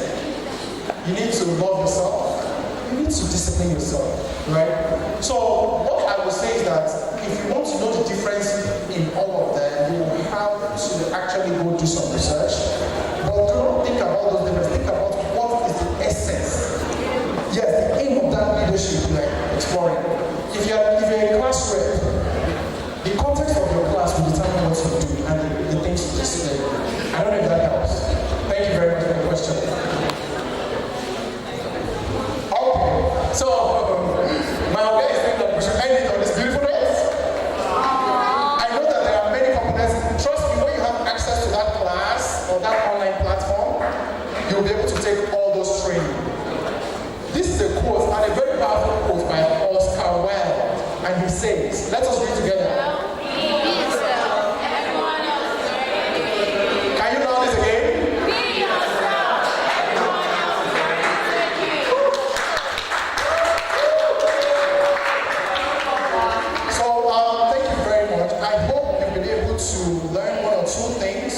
In this conversation, please do all you can to spend time, invest in your personal development. If there's nothing I'm going to take away from this session, Mr. Meka is going to be taking us on business planning, assessment, and some of the critical areas.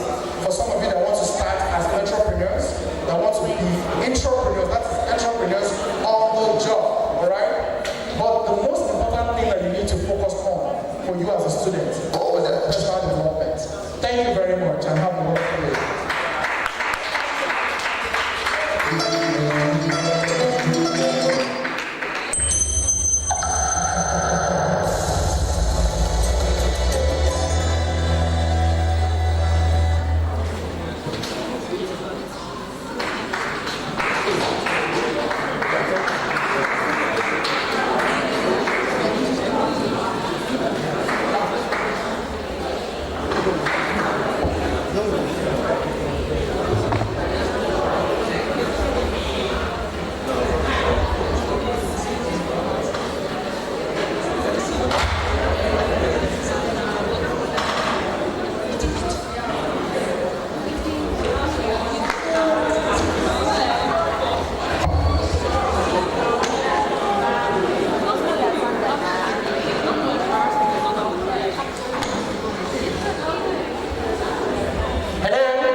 He has over 10 years experience working in the areas of youth unemployment.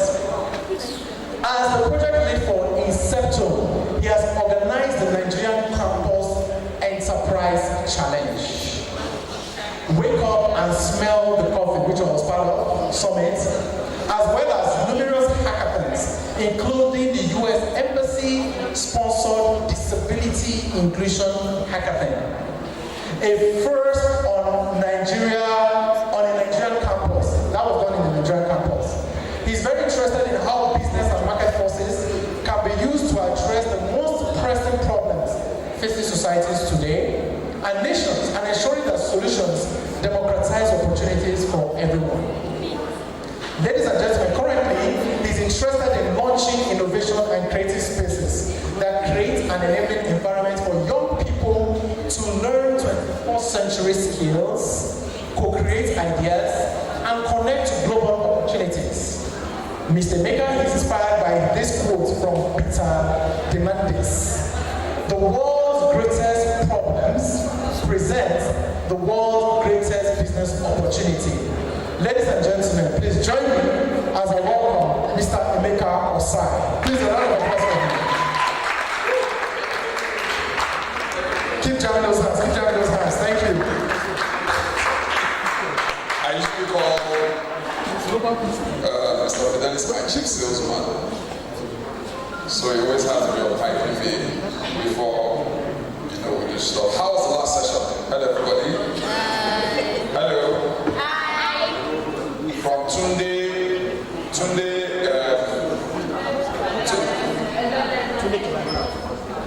who's Tunde here? Where's Tunde here? Is there any Tunde here? There's no Tunde. Where is he? Oh, is that, are you very close to Tunde? Are you Mrs. Tunde?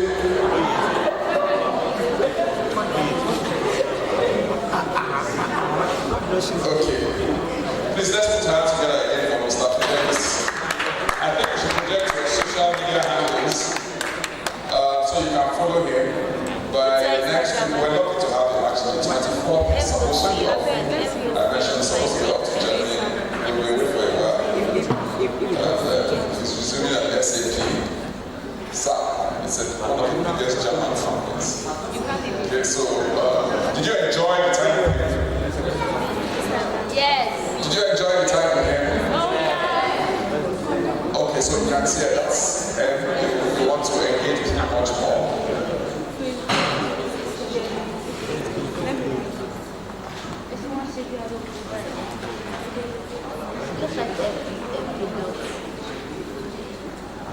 Okay, so let's I'm going to do a couple of exercises.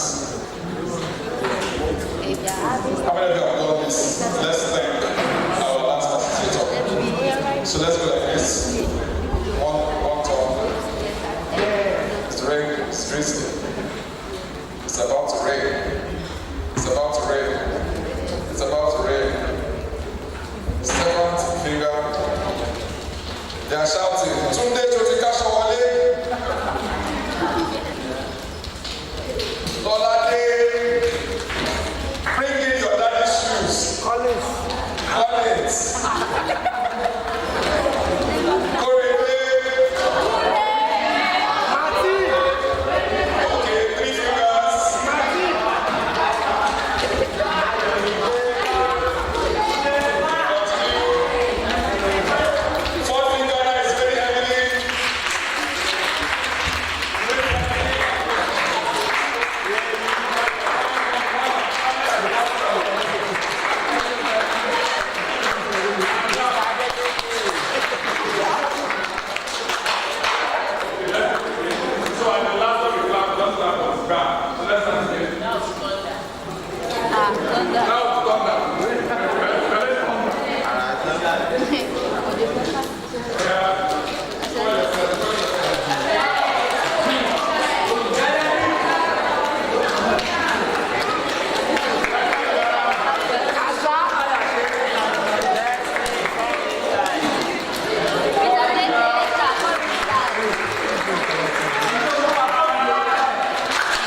Interestingly, in Nigeria, the plant is also known by other names, names associated with historical events as well as myths. In some places, the plant is called Babangida. When you hear Babangida, you remember the military and military coups, and you think fear, restraint.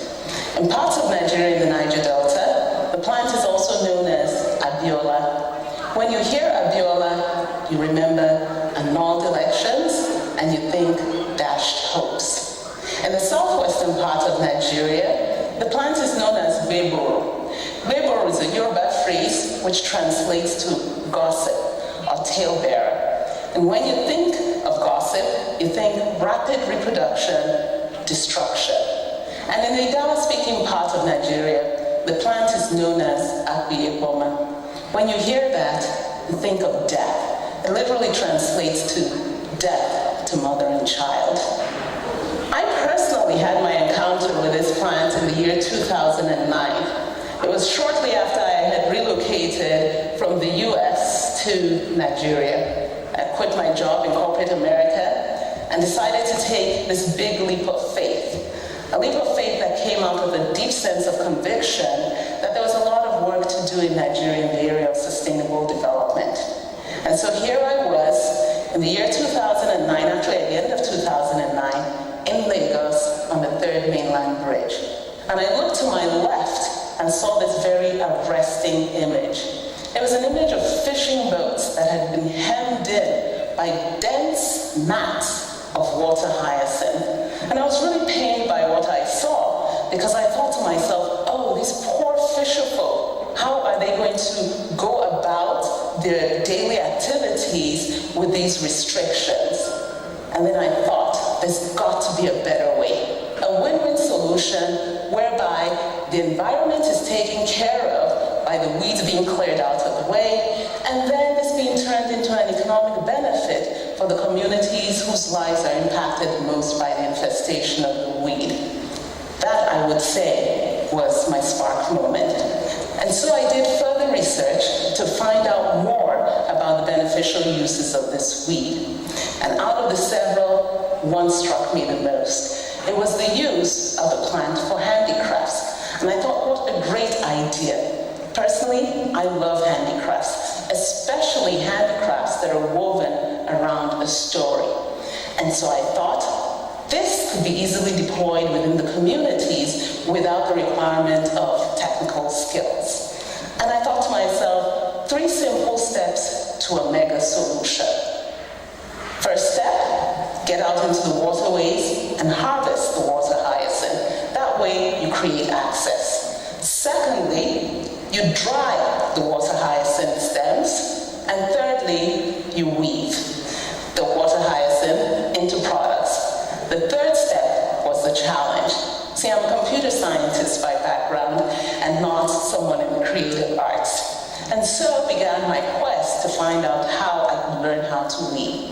And this quest took me to a community in Ibadan where I lived called Sabo. Sabo translates to stranger's quarters. And the community is predominantly made up of people from the northern part of the country. So I literally took my dried weeds in hand, there were several more of them, and went knocking from door to door to find out who could teach me how to weave these water hyacinth stems into ropes. And I was directed to the shed of Malam Yaya. The problem, though, was that Malam Yaya doesn't speak English, and neither did I speak Hausa. But some little kids came to the rescue and helped translate. And that began my journey of learning how to weave and transform these dried water hyacinth stems into long ropes. With my long ropes in hand, I was now equipped to make products. And that was the beginning of partnerships. Working with rattan basket makers to come up with products. So with this in hand, I felt confident that I would be able to take this knowledge back into the riverine communities and help them to transform their adversity into prosperity. So taking these weeds and actually weaving them into products that can be sold. So we have pens, we have tableware, we have purses, we have tissue boxes, thereby helping see water hyacinth in a different light. Seeing water hyacinth as being valuable, being aesthetic, being durable, tough, resilient, changing names, changing livelihoods. From Beboron, gossip, to Olushotan, storyteller. And from Akbiekoma, which is killer of mother and child, to Yaduje Wiekoma, provider of food for mother and child. And I'd like to end with a quote by Michael Margulies. He said, if you want to learn about a culture, listen to the stories. And if you want to change a culture, change the stories. And so, from Makoko community to Abobiri, to Ewoy, to Kolo, to Awawa, Esaba, we have changed the story. Thank you for listening.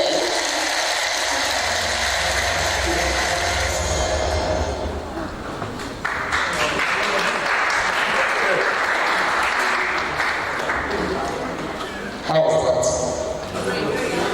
It was great. Why was it great? I want to hear. I heard great from the side.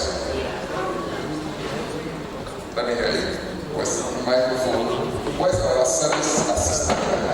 Let's put our hands together. What's your name? Let's ask for Bolu to yes, so we start. Who wants to start? Yeah, go ahead. Let's start. Oh, what a wonderful leader. I feel it's a great one because the woman was able to find solution out of what seems to be a problem, and then she was able to develop something creative, something unique from what's supposed to be a problem to so many people out there. Awesome. Let's put our hands together for Koyeni. Yes, yeah, sure. Let's make it. You know, we talk about effective communication. How would you feel if when you want just talking from that side the whole day? So, I'm thinking, I actually feel like it is a very creative video because the woman, she was like able to make a solution from a problem, just like she said. She even said that she was able to make a livelihood, like money for mothers and children out of something that seems to be like a death post, something that was like a problem to them. So she made something out of nothing. Let's put our hands together for, what's your name? For free care. So the gentleman on the back, who we call Tunde before, you wanted to say something? Everybody say Tunde speak. Sorosoke Tunde, no, don't say. So basically, I think she's very creative because she turned the problem of people into a solution for them and created products for them to use. And she even made money from it. So that's a very nice one for her. Interesting. Let's come to this side. We've been in APC. Let's go to PDP. Yes. You've been active. I want somebody who's not active. Let's come here. I want this space. I can feel the. Everybody say boo. Boo. Something is coming. I can feel it. Tell us something.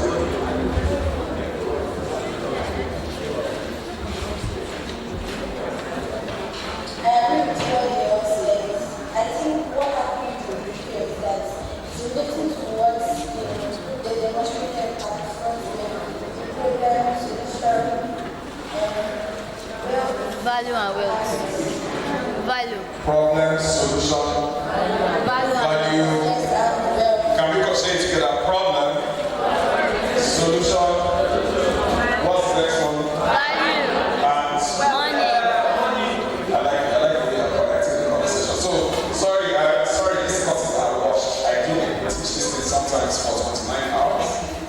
And you take the advantage of digital course that you can go back and you have the slides, you have it for life. And you can go back and take the courses and take more courses and then, okay? What we're just doing is just to show you, let's take the courses together, okay? And then you can go back and navigate with your friends, alright? Somebody wants to say something here. Let's go to this hand. That's my Not this. The way she was looking at it, if I punch you. Come inside now. Why are you running?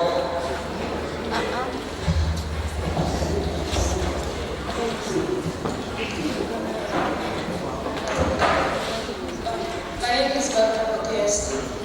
The video is crazy and it's also inspirational because it said that to get the solution to the problem, she has to like go to another place to look for the solution. Like the family needs to create accounts for them to make more money for them to eat.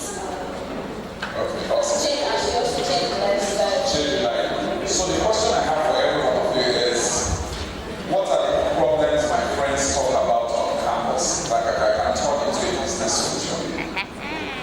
What are the problems that today tells me that I can turn into a what? A solution. A business what? I can see where she's smiling. Are you a people woman like me? Are you people like me? But the way you're smiling, a solution. We will make money on this campus. What's your name? Faith. Faith, you want to share something with us? So write that down. What are my friends complaining about? What do people complain about me that becomes a solution? Facebook started from what? They just wanted to create something to see who were the finest girls on campus. And they wanted people to just wait. And today, the rest is history. Jobberman started in Ife because a group of young people just sat down willing us to strike and say, I think people wanted to apply for a job. There was no platform that people could use to apply for a job. Today, that company has been one of the major, biggest internet technology companies in Nigeria. They created that company, I think they were 22, when Okwei Ayo and who created that company. So look, what are you going to create or what are you going to be part of? Okay, why I wanted to show that video was just to open our minds to sometimes people are complaining, sometimes people are saying stuff. Some of you can be the ones who know how to buy the best clothes. Some of you know how to get the best clothes at the best price for your friends. I mean, you know how to go to all those corners, all the places. You know how to go into the market. And when your friends just say, Baba, a Ferragamo part, forget. What are the designers again? Dior, Gucci, Louis Vuitton. Versace, Louis Vuitton. Nikes, yeah. And I notice you guys in your generation C, you guys wear a lot of, you dress like Mr. Delicate. You're not like me, you know me, you look like a dinosaur. That this man, you should put him in a museum. You know? But you guys wear like sneakers, hooded tops. Some of you can make hooded tops at very affordable prices. There are a lot of opportunities, okay? Another thing I wanted to recommend is try and start the Halt Prize on your campus. The Halt Prize is looking for campus directors. The Halt Prize is the world's largest student competition where students compete for $1 million. In 2017, I was sharing with you, I took like 4 university students to Harvard Business School, to MIT, and Boston just because of the Halt Prize. They had all never been out of Nigeria before. And their first visa was a US visa, and you can know how difficult it is to get a US visa. So those things, these opportunities, these volunteering opportunities that Mr. Fidelis was talking about, our media people, for example, you know when somebody is running for election, you do student body, other departments, you can help somebody create a short clip. You know, a short clip that introduces the person. Students in mass comm, you can create a PR campaign. You can create a PR campaign for somebody who's running to be departmental president, so that when you go for that job in the future, you say, my name is Kemi. I said, tell me at a point in time when you have solved the problem. He said, when I was in my 3rd year in Colorado University, students used to use papers to campaign for and keep their WhatsApp status. And I said I could create a PR campaign on the budget for them, a PR campaign for 10,000 naira or 5,000 naira. So what we did was to create a video, we created this, we did this, and this person did not elections. So some of people saw the campaign and they saw it online. When the person interviewing is looking at you saying, this is the kind of person I want in my organization because they're already practicing what they are doing, what we are doing here on a smaller scale, okay? Another organization is ISEC. We talked about Anonsa. These things help you become very employable and they will open you to a lot of opportunities, a lot of global opportunities. Another platform I'd like you to go and access is Opportunity Desk. Opportunity Okay? So let's look at, but first we'll just go into something called project management. Let's just run something called project management.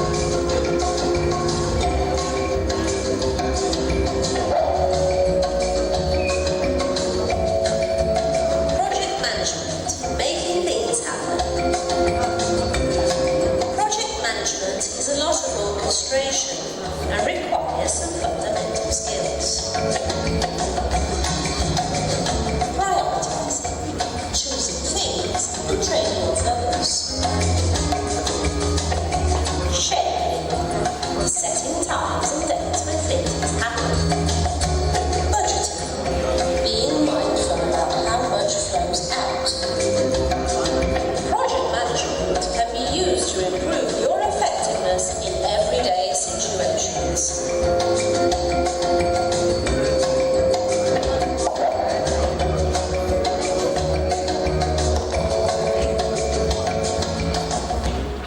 Okay, so when you hear the word project, what comes to mind? We are going to do an exercise in this class. We are going to design something called a Gantt chart. I'm going to teach you how to design a Gantt chart. What did I say? Not blind is the effect of communication. I was just testing some of this. A Gantt chart. I'm going to show you this spread. Don't remove your teeth. Okay? So we are going to do a Gantt chart together in class. What's a project? When you say, yeah, that's a Gantt chart, all come together. I'll show you how later. When you say project, what comes to mind? What comes to mind? What's the rich? For the rich. Corridor rich is too much money.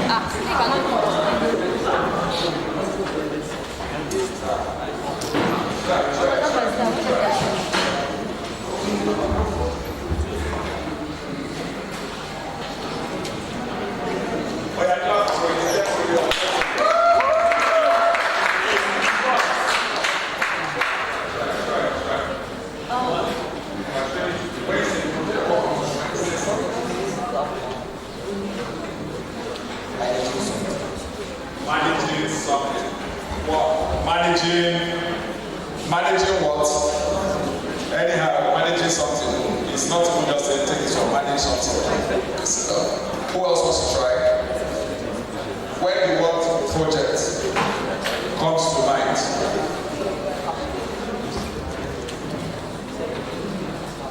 I'm feeling strong Wi-Fi signal from that area. Where they came and acquire city. I'm Rotunde.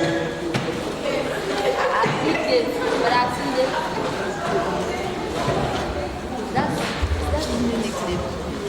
Rotunde. Yes.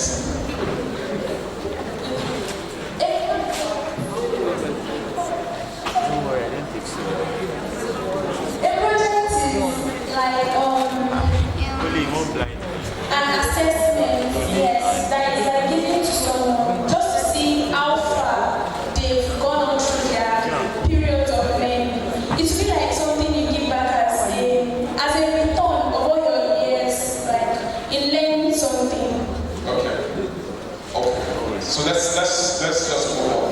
Let's put our hands together for remember that you can. Am I correct? Yes, thank you. Projects can be found in any industry. Projects can be found in anything. Your final year projects, your building projects, even your party, your street party. You know what a block party is? Your street carnival, your end of the year carnival. You organize projects in anything. Your law week. When is your law week? Next year. Oh, you've already had one this year. Okay, you now hold this year. Okay, but when you are planning your law week, when you are planning these activities, there are series of activities that you put in place.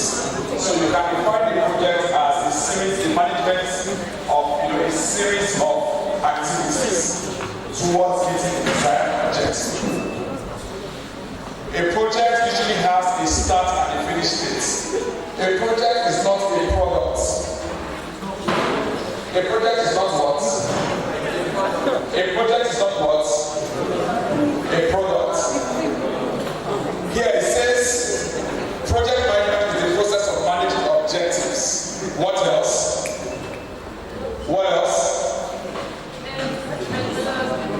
time, cost, methods towards achieving a desired objective. Okay, why do you need project management? Why do you need this skill? In your life, you are continually facing projects to marriage, and even if you don't realize it, the preparation of a marriage, if Korede wants to propose to Fekemi,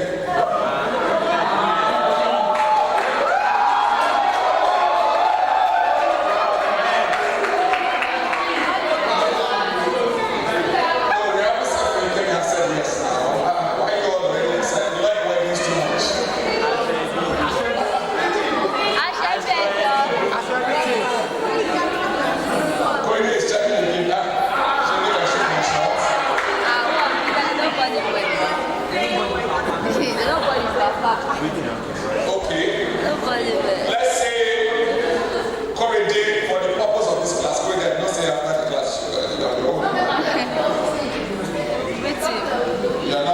You are here to study and focus on your books. How about distractions? So, let's say for the purpose of this class, just for an example, I want to use something we can all relate to. Fekemi is going to turn, let's say, 20. It's the big 20. Everybody's saying the big 20. And Korede wants to surprise Fekemi. Fekemi, what do you like? What do you like? Chocolates, catfish. Your friends know you don't like fish a lot. If I like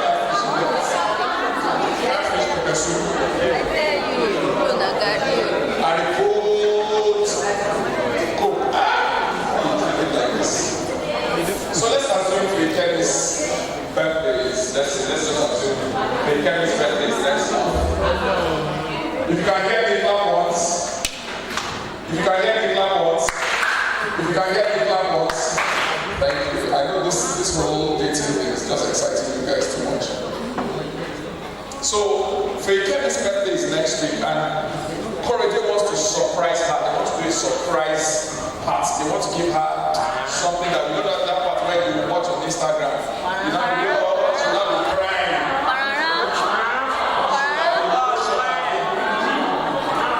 You understand? Korede is already thinking of this pocket when this man is just hyping it. Because you know how much things are high in the market. So Korede now calls Ofen. And calls what's your name? Glasses.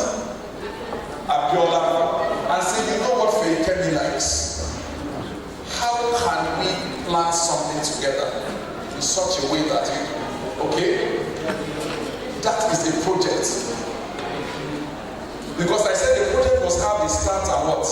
Finish date. So let's say Fekemi's birthday is July 20. So they want to do this, they want to send her 20 roses every hour for 20 hours. He wants to send her maybe chocolate or something, or different gifts for 20 hours every hour.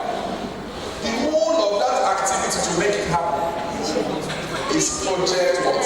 Management. Because everything that people are still thinking of that. Okay? So let's look at the cycle. Let's look at the example that we give between Korede and let's go. Let's go on. So this is like a bit of the managing process. You go back on the platform, you look at all these things. I want to go to the stages of the project and explain something to you. Okay, let's look at this. Now, Korede is, you know we said that Korede trying to make Fekemi happy is what? It's a project, Abi? Because he has a start and finish date. But that project is constrained by 4 things. What are they? The money needed to cover the expenses related to the project. Look at it also like a building project. When your parents are building their houses, that's why your parents will say, I have money project for me. I have a project here, I have a project here. When your mom or your dad comes back, I have a project here. It's constrained by these 4 things. Cost, what else? Time, what else? And what is the scope of the project? What does it say there? The what? The boundaries of the project. So Korede is constrained by cost. So let's say Okwe now tells Korede, the now list the things she likes. Let's just assume that that would be awkward. Sending out 20 catfishes. That would just be like, he wants to send out different things. By the time they plan everything, it's going to cost, let's say it's going to cost 250,000. You are laughing already. Korede is now where am I going to get 250,000? Korede now sits down with Okwe. They now agree to spend 100,000, for the sake of this conversation, right? Korede, that project must be managed within the costs, and it has to manage carefully.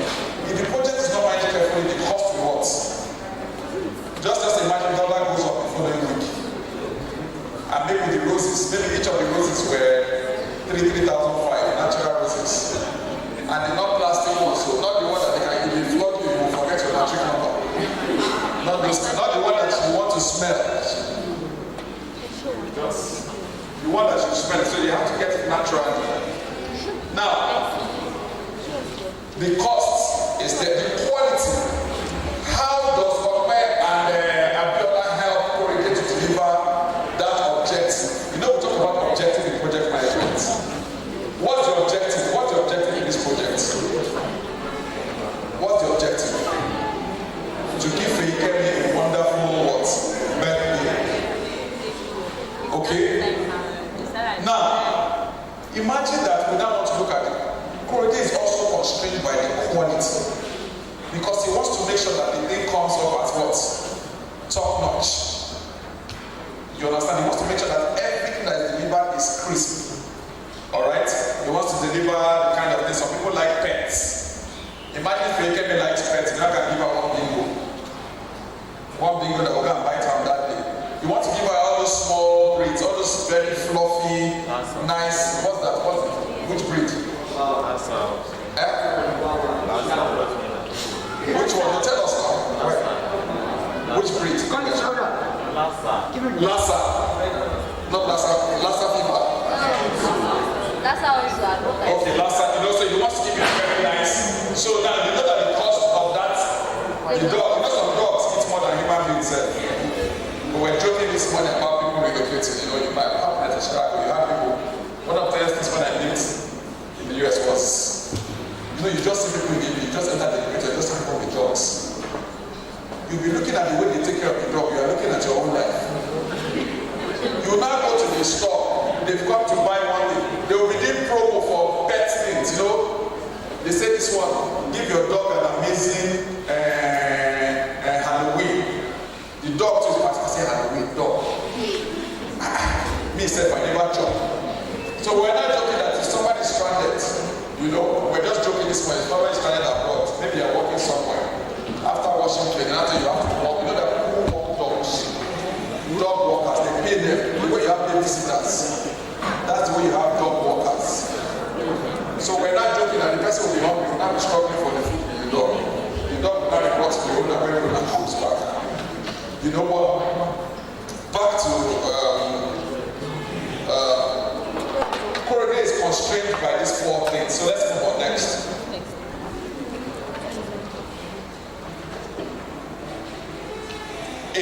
This one is giving an example. In vacation, he's talking about Oliver planning a vacation for his friends. So, what's your name? Daniel is planning to say, let's go to Agodi Gardens. Let's just go and sit down and relax. Maybe just chill, guys. Maybe just relax after exam. Or let's just sit down somewhere, depending on your style of vacation. If Daniel has to carry everybody along, and you have to get approval for the school, he has to go to school to get approval, he has to plan everything, he has to plan what the budget is, he has to know where they're going to stay, he has to ensure that everybody is safe, like all the things that he has to do are the things you do in project management. So we are going to do a Gantt chart to plan an activity in this class. So start thinking of project ideas in your head, okay? Now, just a quick test question in class. What is a project scope? Which one is the right answer? The activities of a project. Is it this one? The duration? What's the scope? You can't see it. Okay, it says project scope is, but you have the device on your device now. You go to project, it's there. Are you not following? It's on your, that's why we registered you online. You don't have data. Okay. I can't help you with that one. One says the boundaries of the project, true or false? True. Some say true. Is it the strategy to implement the project? Yes or no? Is it the activities of the project? Is it the duration of the project? The boundaries. So they say we should pick up boundaries. Let's see if we are correct. Let's see if we are following. That's the powerful thing about this platform. Woo! Clap for yourself to try. What are the 4 constraints that Korede has in this project?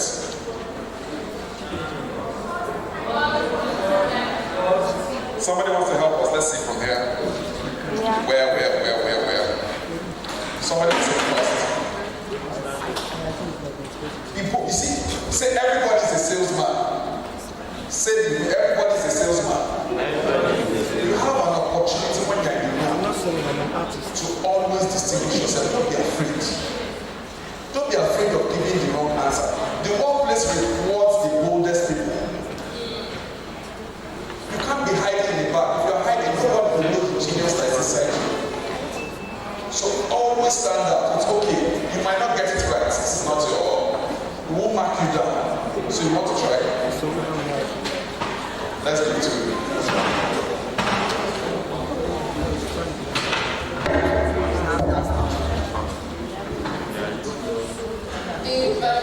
Cost, quality, time. Cost, quality, time, and scope. Anybody has a contradictory answer? Cost, what? Quality, time, and what? Scope. Let's move on.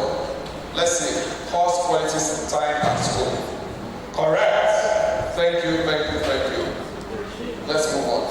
Now, I want us to see the life cycle of the project, and then we'll do a Gantt chart, and then that's the class activity we're going to do. So we are getting towards the end. Phase 1. Korede wants to move a Kenya, wants to give her a wonderful birthday. The first phase is what? He has to initiate the process. He has to talk to Okwen, he has to talk to Abiola, he has to talk to whoever our friends have. So he's initiating. He's trying to get approval first. Because just in case he goes to plan the project, Kenya goes home that day. And he has spent money. Let's say the project is we said it's 100,000 actually, and Korede only has 102,000 in his account. And he now spends 100,000. Kenya goes home. He will call her by God that she must come back. So he has to initiate. That's the first phase. He has to talk to her friends. He has to do all of those things to get approval and all of that. Phase 2. Then the planning. You begin to plan. You begin to plan the whole process. Where are we going to? Who are the stakeholders? Who are our friends? You know those things that happen when you want to give you gifts. It's interesting how people are ready to go with their cameras when you want to propose. How are we going to, make sure that in KD, everybody hears that, oh my God, Korede money. That we'll finish them today. We'll make sure that Korede is trending that day. You can even give them the tagline, Kore Feyi or whatever, Kore. Feyi Kore. So you just make it trendy, so you not get people again to talk about, all of this planning. That's what you are doing at that phase. Okay? Phase 3, that's when everybody executes. That's the time we are not checking. That's the thing we want to finish the weekend. We want to make sure that she's emotional. She will cry, cake. What's your favorite color? Black. So you want a black cake? So she wants to get some things. I've never seen a black cake before. There is a black cake. Yes, sir.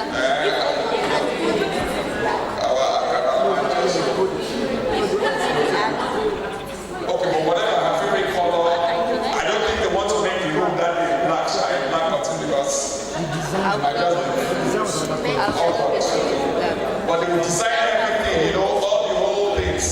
You are executing at that phase. Phase 4,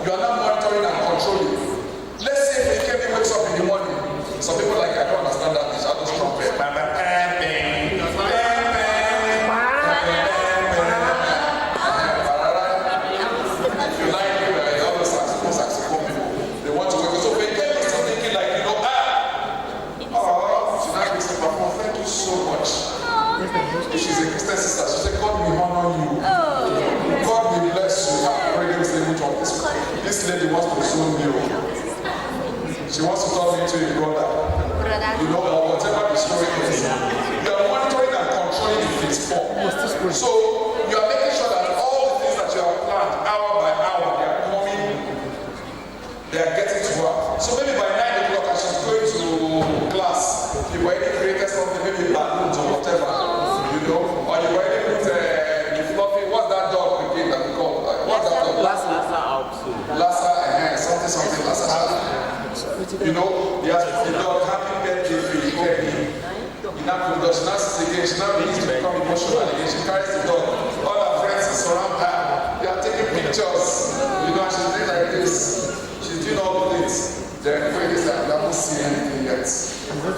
By the time I'm done with you today, you will know something. By 12 o'clock again, maybe you just sent her something else again. Give me an idea. What would that be? You're already money or whatever it is that she really likes. So he's checking to make sure that 12 o'clock is still coming. 2 o'clock you are coming. It's the same when you are building a construction site. You are checking the architect. My colleague here is also a construction engineer. You know, he runs a lot of buildings. You know, he's checking. Are they following the columns according to the order in which they followed it? The measurement, the width. Do you understand? Are they using the right materials? You are checking at that point in time. Now, one thing that is very, very critical in a project, running a project, is that you have to identify the real stakeholders. If you don't identify the stakeholders, your project is going to run into problems.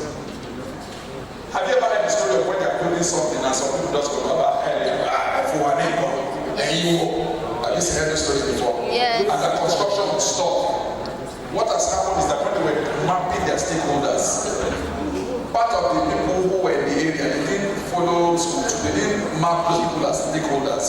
So when they were building the project without them, what happened? They came here to what? To block the project. Okay? So let's move. There's something called a WBS and a work breakdown structure. Just check that by yourself. Now, this is where the class session I want to go into. Let's go into a Gantt chart. This one, let's move into this. Let's go into a Gantt chart. So take out your paper and put yourselves in groups of 5.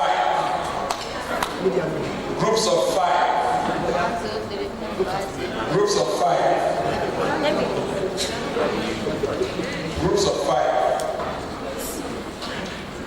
Yeah, yes, put yourselves in group of 5.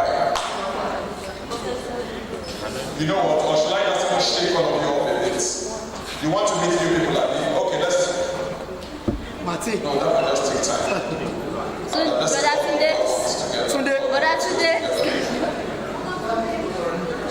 Sunday. Oh, yes, okay, you know what? Take it that way, Abby. Let's do what? 5. Let's do 1 to 7. Well, let's do 1, 2, 3, 4, 5, 6, 7. Let's start again. 1, 2. Oh, yeah. Our guy has forgotten himself. 5.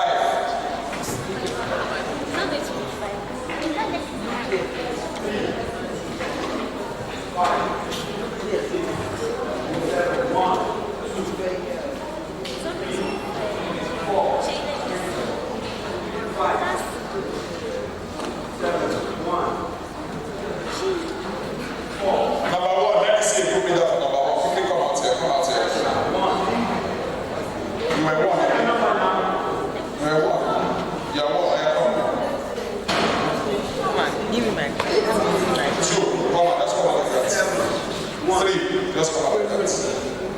Oh, yeah, request 4. 5, 6, 7. Oh, yeah, come and stand on the stage. Just come here. 1. Okay. 1 to 7. That's on the first. 5. 4 leads now. So, let me show you a Gantt chart.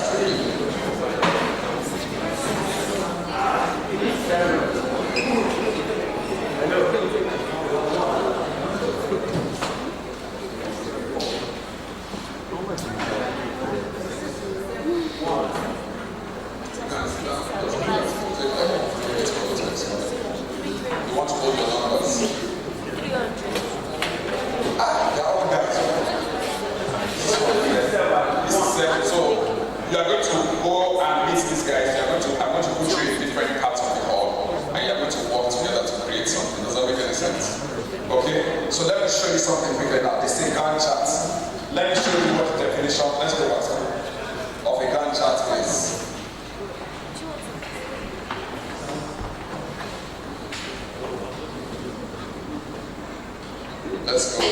Yeah, so a Gantt chart is a tool that helps you map your set of activities into a timeline. Okay, so from the example we gave in the classroom, we gave Korede and Fekemi. We also use building construction, all right? You are going to map it. So the series of activities that Korede and the other stakeholders were Okpe, Abiola, and the friends, right? Those activities that you have to plan out to ensure that desired objective. Okay? So we are going to choose a project. Each team is going to choose something together in class. And we are going to create a Gantt chart. It has to be different from each and every one of you. Does that make any sense? Okay? So now, let me show you this example of a chart. How many weeks can we see here? 10 weeks. For those of you that can see, I think you can zoom this. You can make it 200%. Yes, we can zoom so that you can see this. Exactly. This is for a software. So you use a project to deliver different things. You want to do a software, you are a lawyer, you are delivering something for a client just before you prepare to court. You know, project management is critical, you know, in arranging a set of activities so that anybody who comes and looks at that manual, they know what to do. There's no point trying to explain yourself over and over and over and over again. Okay? What do we say in week 1 and 2? What's there? User research. What happens in week 1? When do we recruit and plan?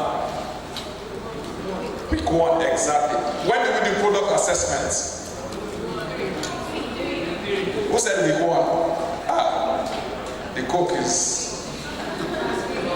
It's not petit debate. It's not cold.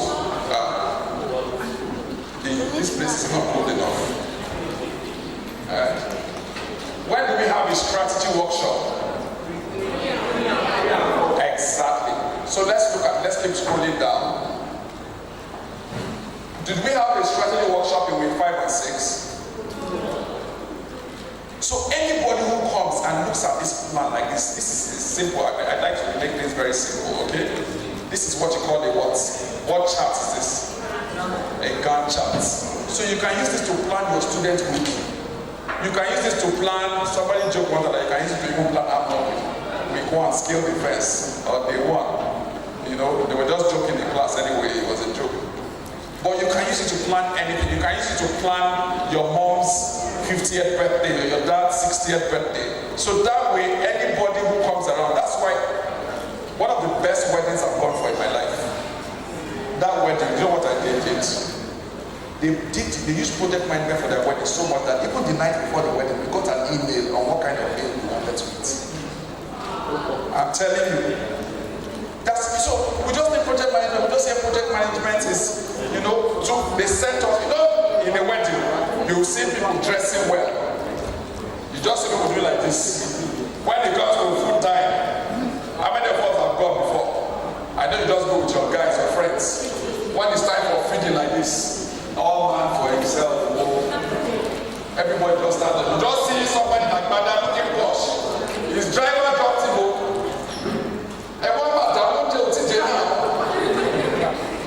I had a friend who used to do something. We'll just call one of the waiters. We'll just call, how are you? But then we'll just give him 1 pie. They'll just begin to direct all the food to the table. One of the reasons why there's always tension in our wedding is like it's already part of us. We just like that drama. I remember that I was getting married. I just could not stand up from where I was. I didn't understand for the life of me, I didn't understand the drama. But these people, they had just 200 guests. They had mapped everything. So when I got there, what's your name, sir? Emeka outside. Emeka outside, go table 8, 6, 7. The usher me to the place. There's no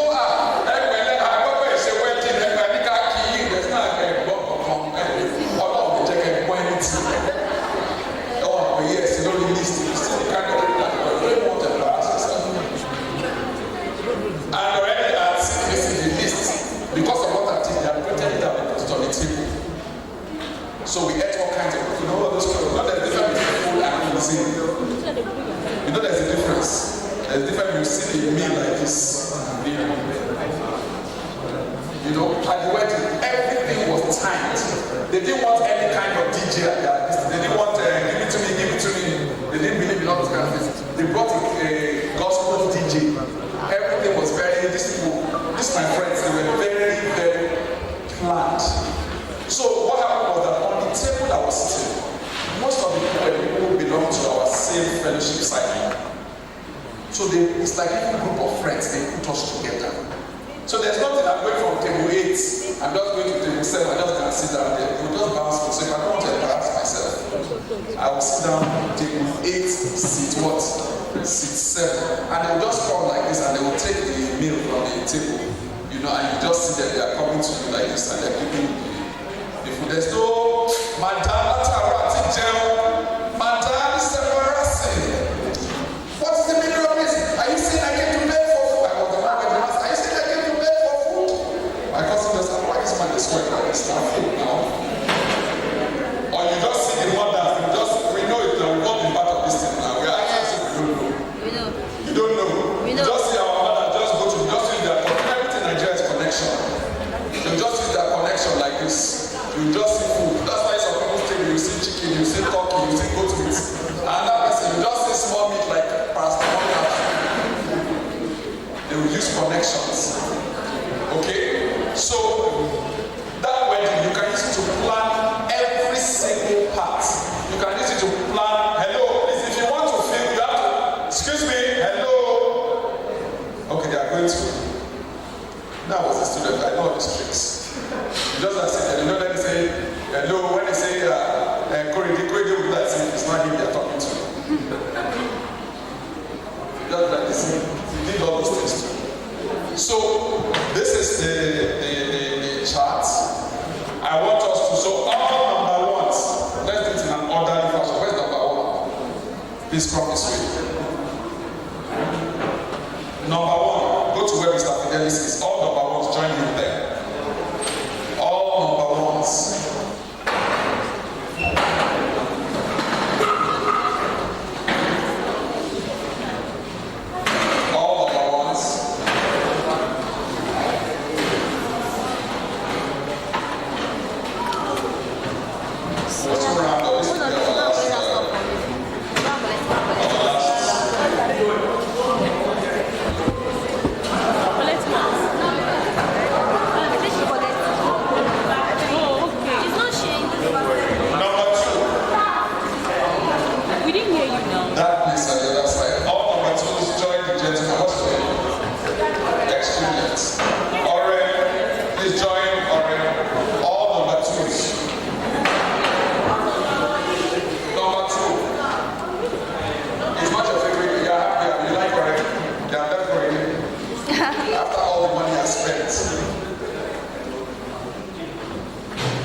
You see courses on design thinking. Design thinking is a very wonderful course.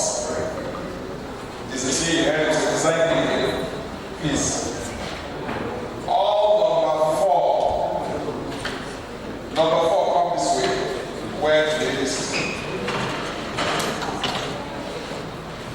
Number 4. So that way you elect people that want the same person. Let's do this quickly. Number 4, you can take a big sheet of paper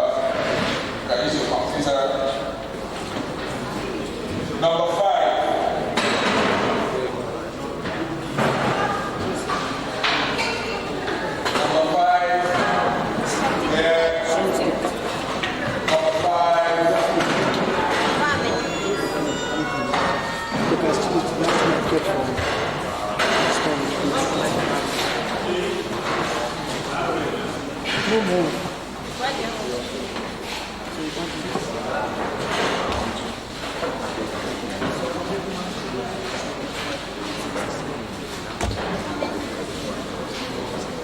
5, number 6, number 7, number 6. So now you guys start discussing, start choosing a project that you want to work on. Choose a project.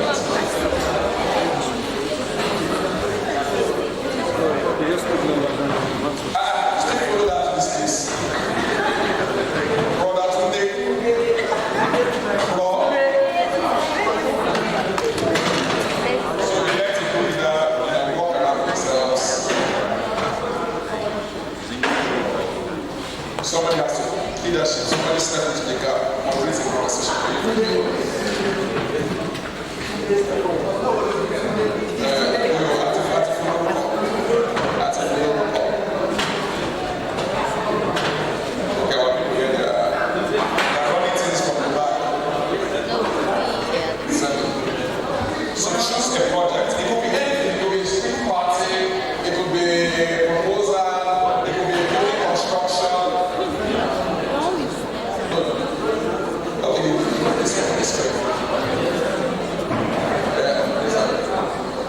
So when you get on the summit, this field, that's how you get your certificate at the end of this event.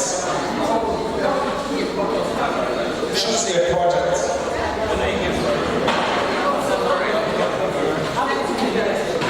Yes, ma'am. Media. Yeah. I want this tomorrow. You don't want to rush. Yes. Choose a project and do a Gantt chart. I already show you what a Gantt chart is. You map the project by time and show what I show you. Let's learn the project that's on the list.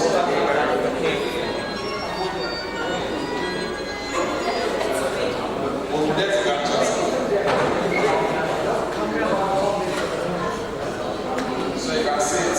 This is what the Gantt chart looks like. You can even just do it. So you have your phone. It's powerful. You might not have something that explains it better than the way explains it.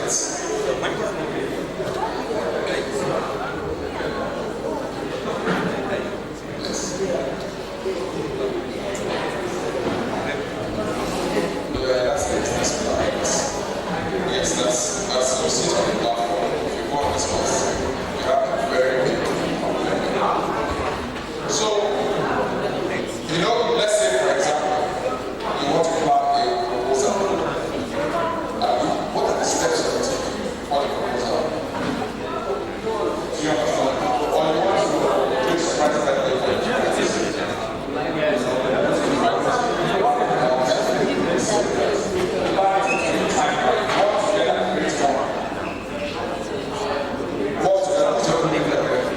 So the project. Somebody step up, somebody step up. Stop being shy. Somebody have never met each other. That's the thing about this. One more time. Or They're going to people from Ukraine, Sri Lanka. Study that. Hi, my name is Tony. Think about Nice to meet you from Nigeria. Come down here.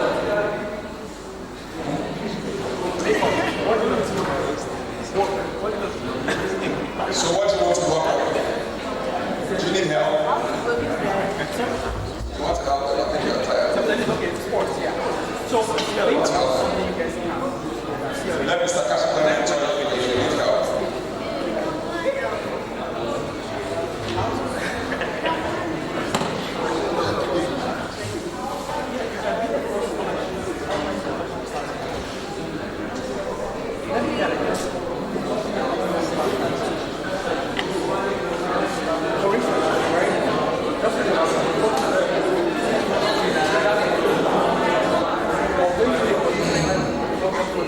So what? You already have an idea, right?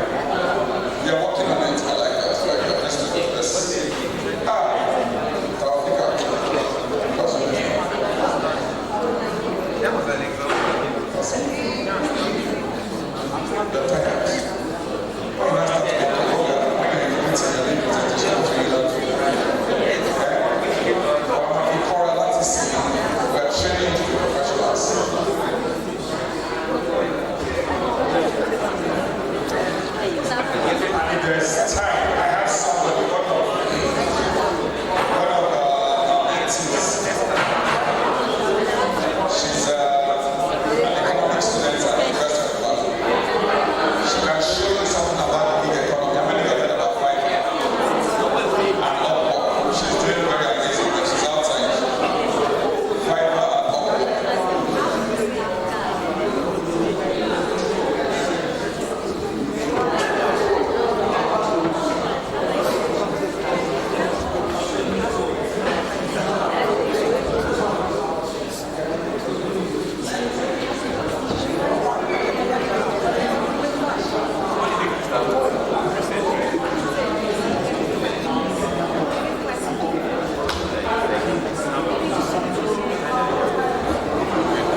You know, this is a 10-week program. You can see how many weeks.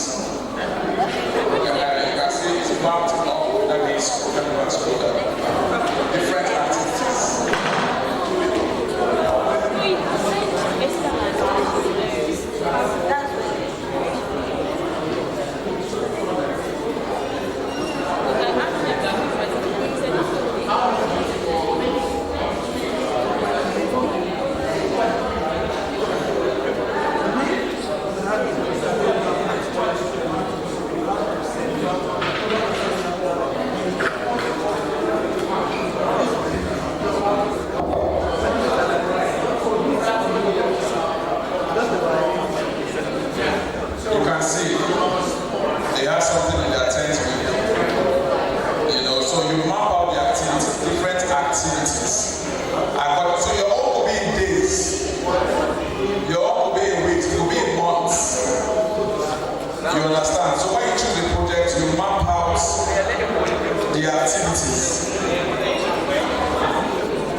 a project or an idea are different things. You remember, a project gives back to what? An idea. We are having this event today, it was an idea.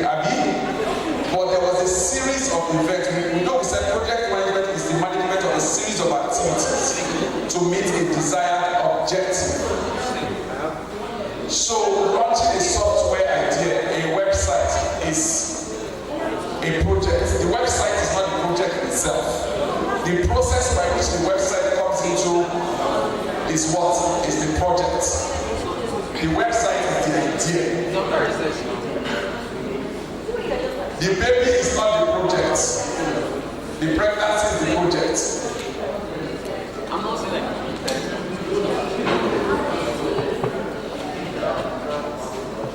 I think you have another clearer explanation. The baby is the idea. So starting a business is not necessarily a project. A project must have the start and the finish line. Remember we talked about the 5 project cycle: initiation, planning, execution, monitoring and controlling, and closing. The project must close. There is no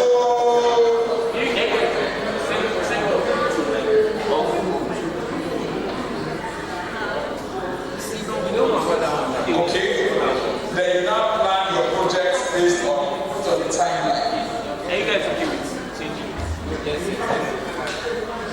Why do you think we must have? Shooting a musical video is a project. A photo shoot is a project. A bridal shoot is there's a process.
Let's not forget, we are not trying to build a business.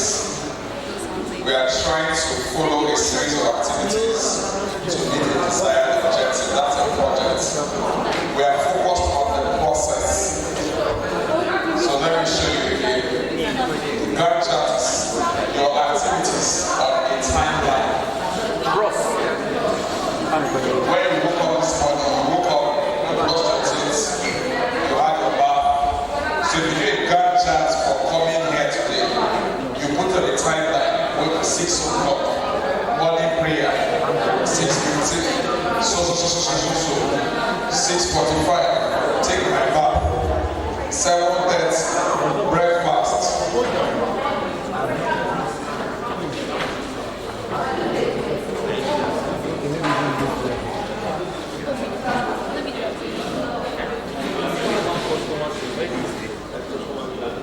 Okay?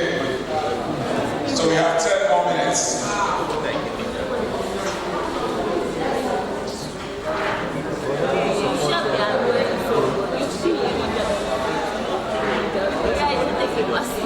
So when your boss tells you, today, what's the plan exactly for that new product we are launching, the marketing campaign? You bring out the Gantt chart and show the boss, this is what we are doing. We are launching next week, and this is what we've been doing for the past 6 weeks. Do you understand? Or what's the end of the year Christmas party in the office? And you have to put it on the chart. I want to see your Gantt chart.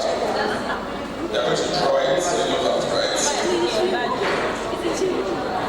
You want me to project it? Just it's simple, an activity timeline. Activity of one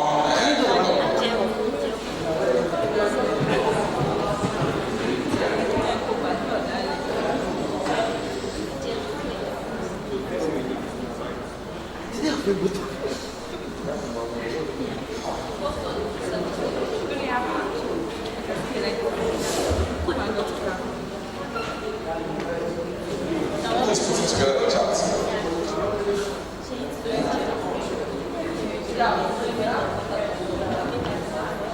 Why are you worried? Somebody else, these 3 people, what are they doing?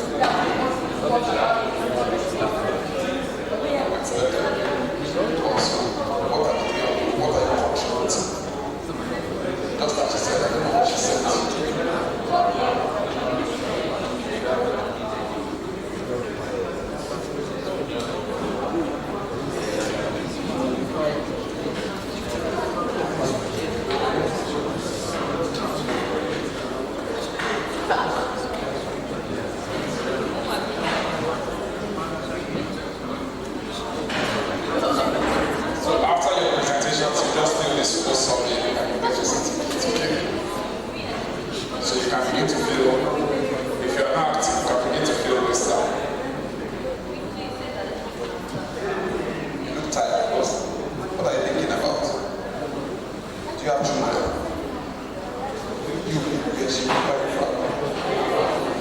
don't have children. What's your name? You don't.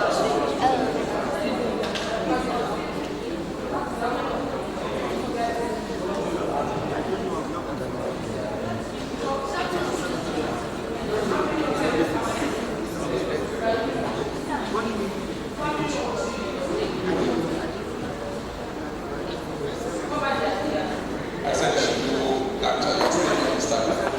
When you have for interview that you want to before you last start the stuff that you want to go and internship, you can't take something very small, serious. If you do this thing and contribute to that,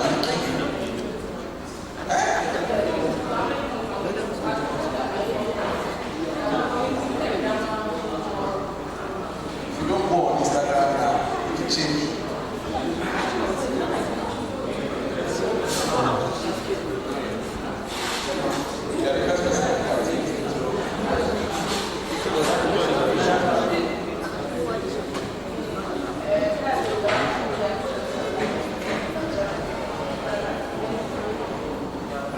Spending time at 19 years, 20 years across the world doing amazing things in this world of technology.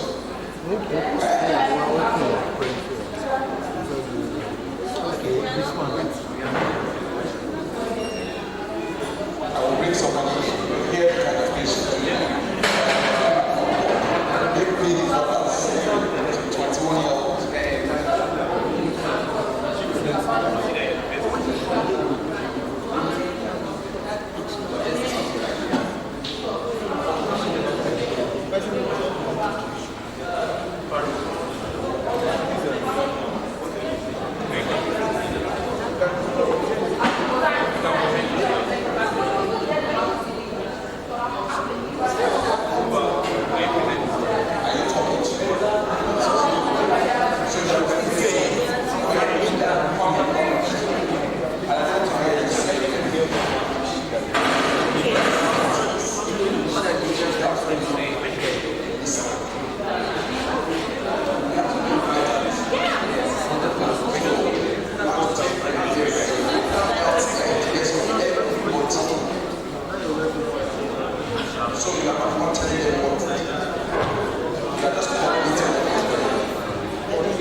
So at the end, you're supposed to fill that post as a solid.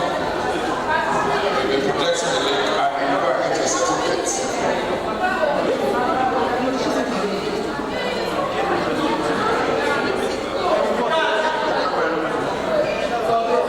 Survey link, let's do this.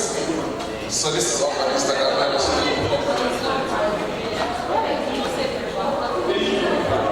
Yes.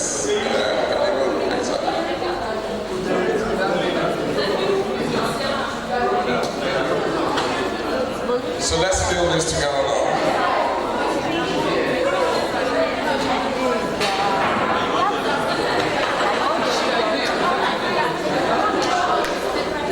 I've seen the one of group 2, they did very well.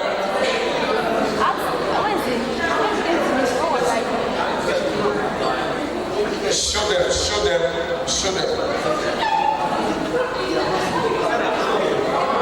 No, don't worry. The person that not very That's what I said, you shift to that side.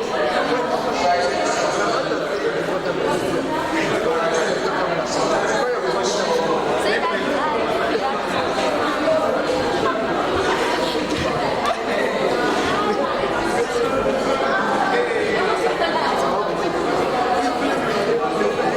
Say hi to the camera. Say hi to the camera. The lady will see you.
So fill this survey.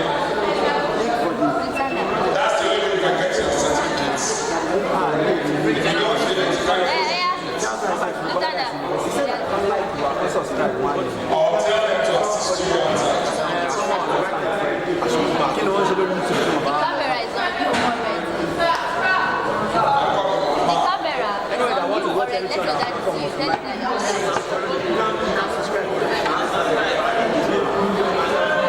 Group 2, let me see your guy chat again. Oh yeah, come and show them. Come here, I'm here. Right here at the back. Let me not use my own example.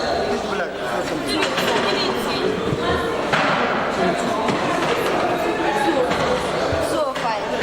You all does not have to be. What happened? This is what we face immediately. This one.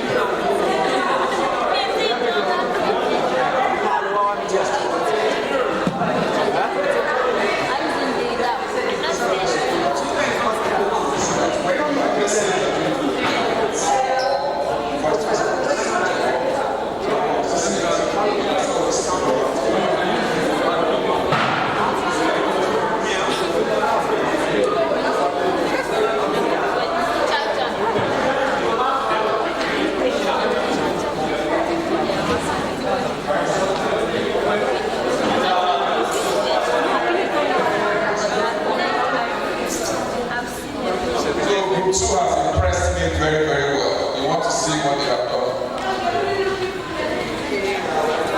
Okay, so the software goons. Yeah, finish up. Go ahead.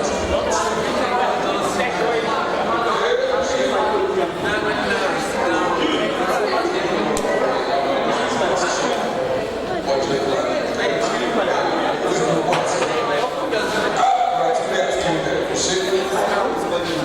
Very sorry.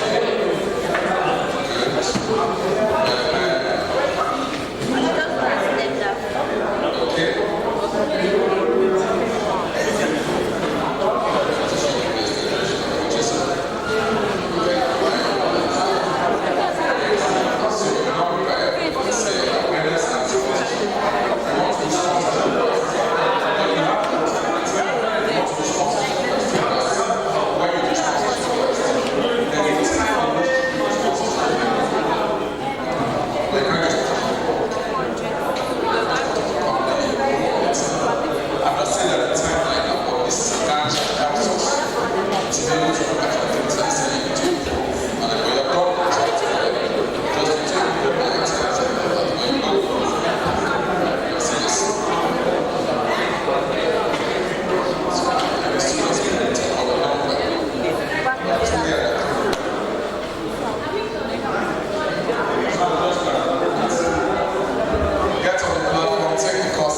show for it. Let's go for it.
So we want to take a small picture outside around the campus labs.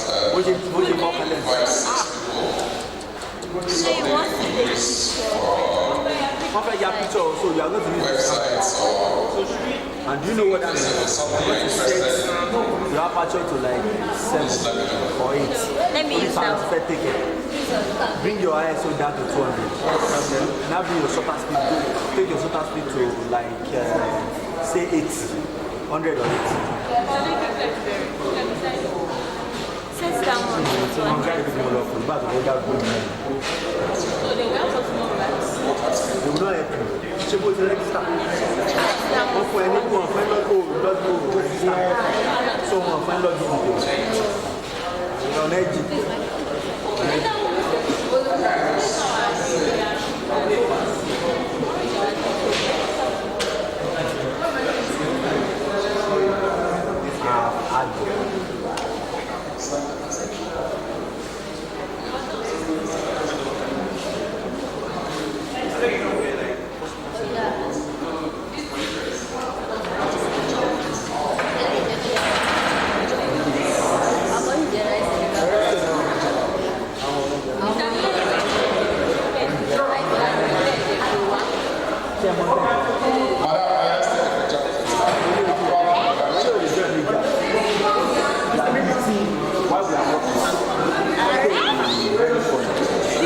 this link is separate.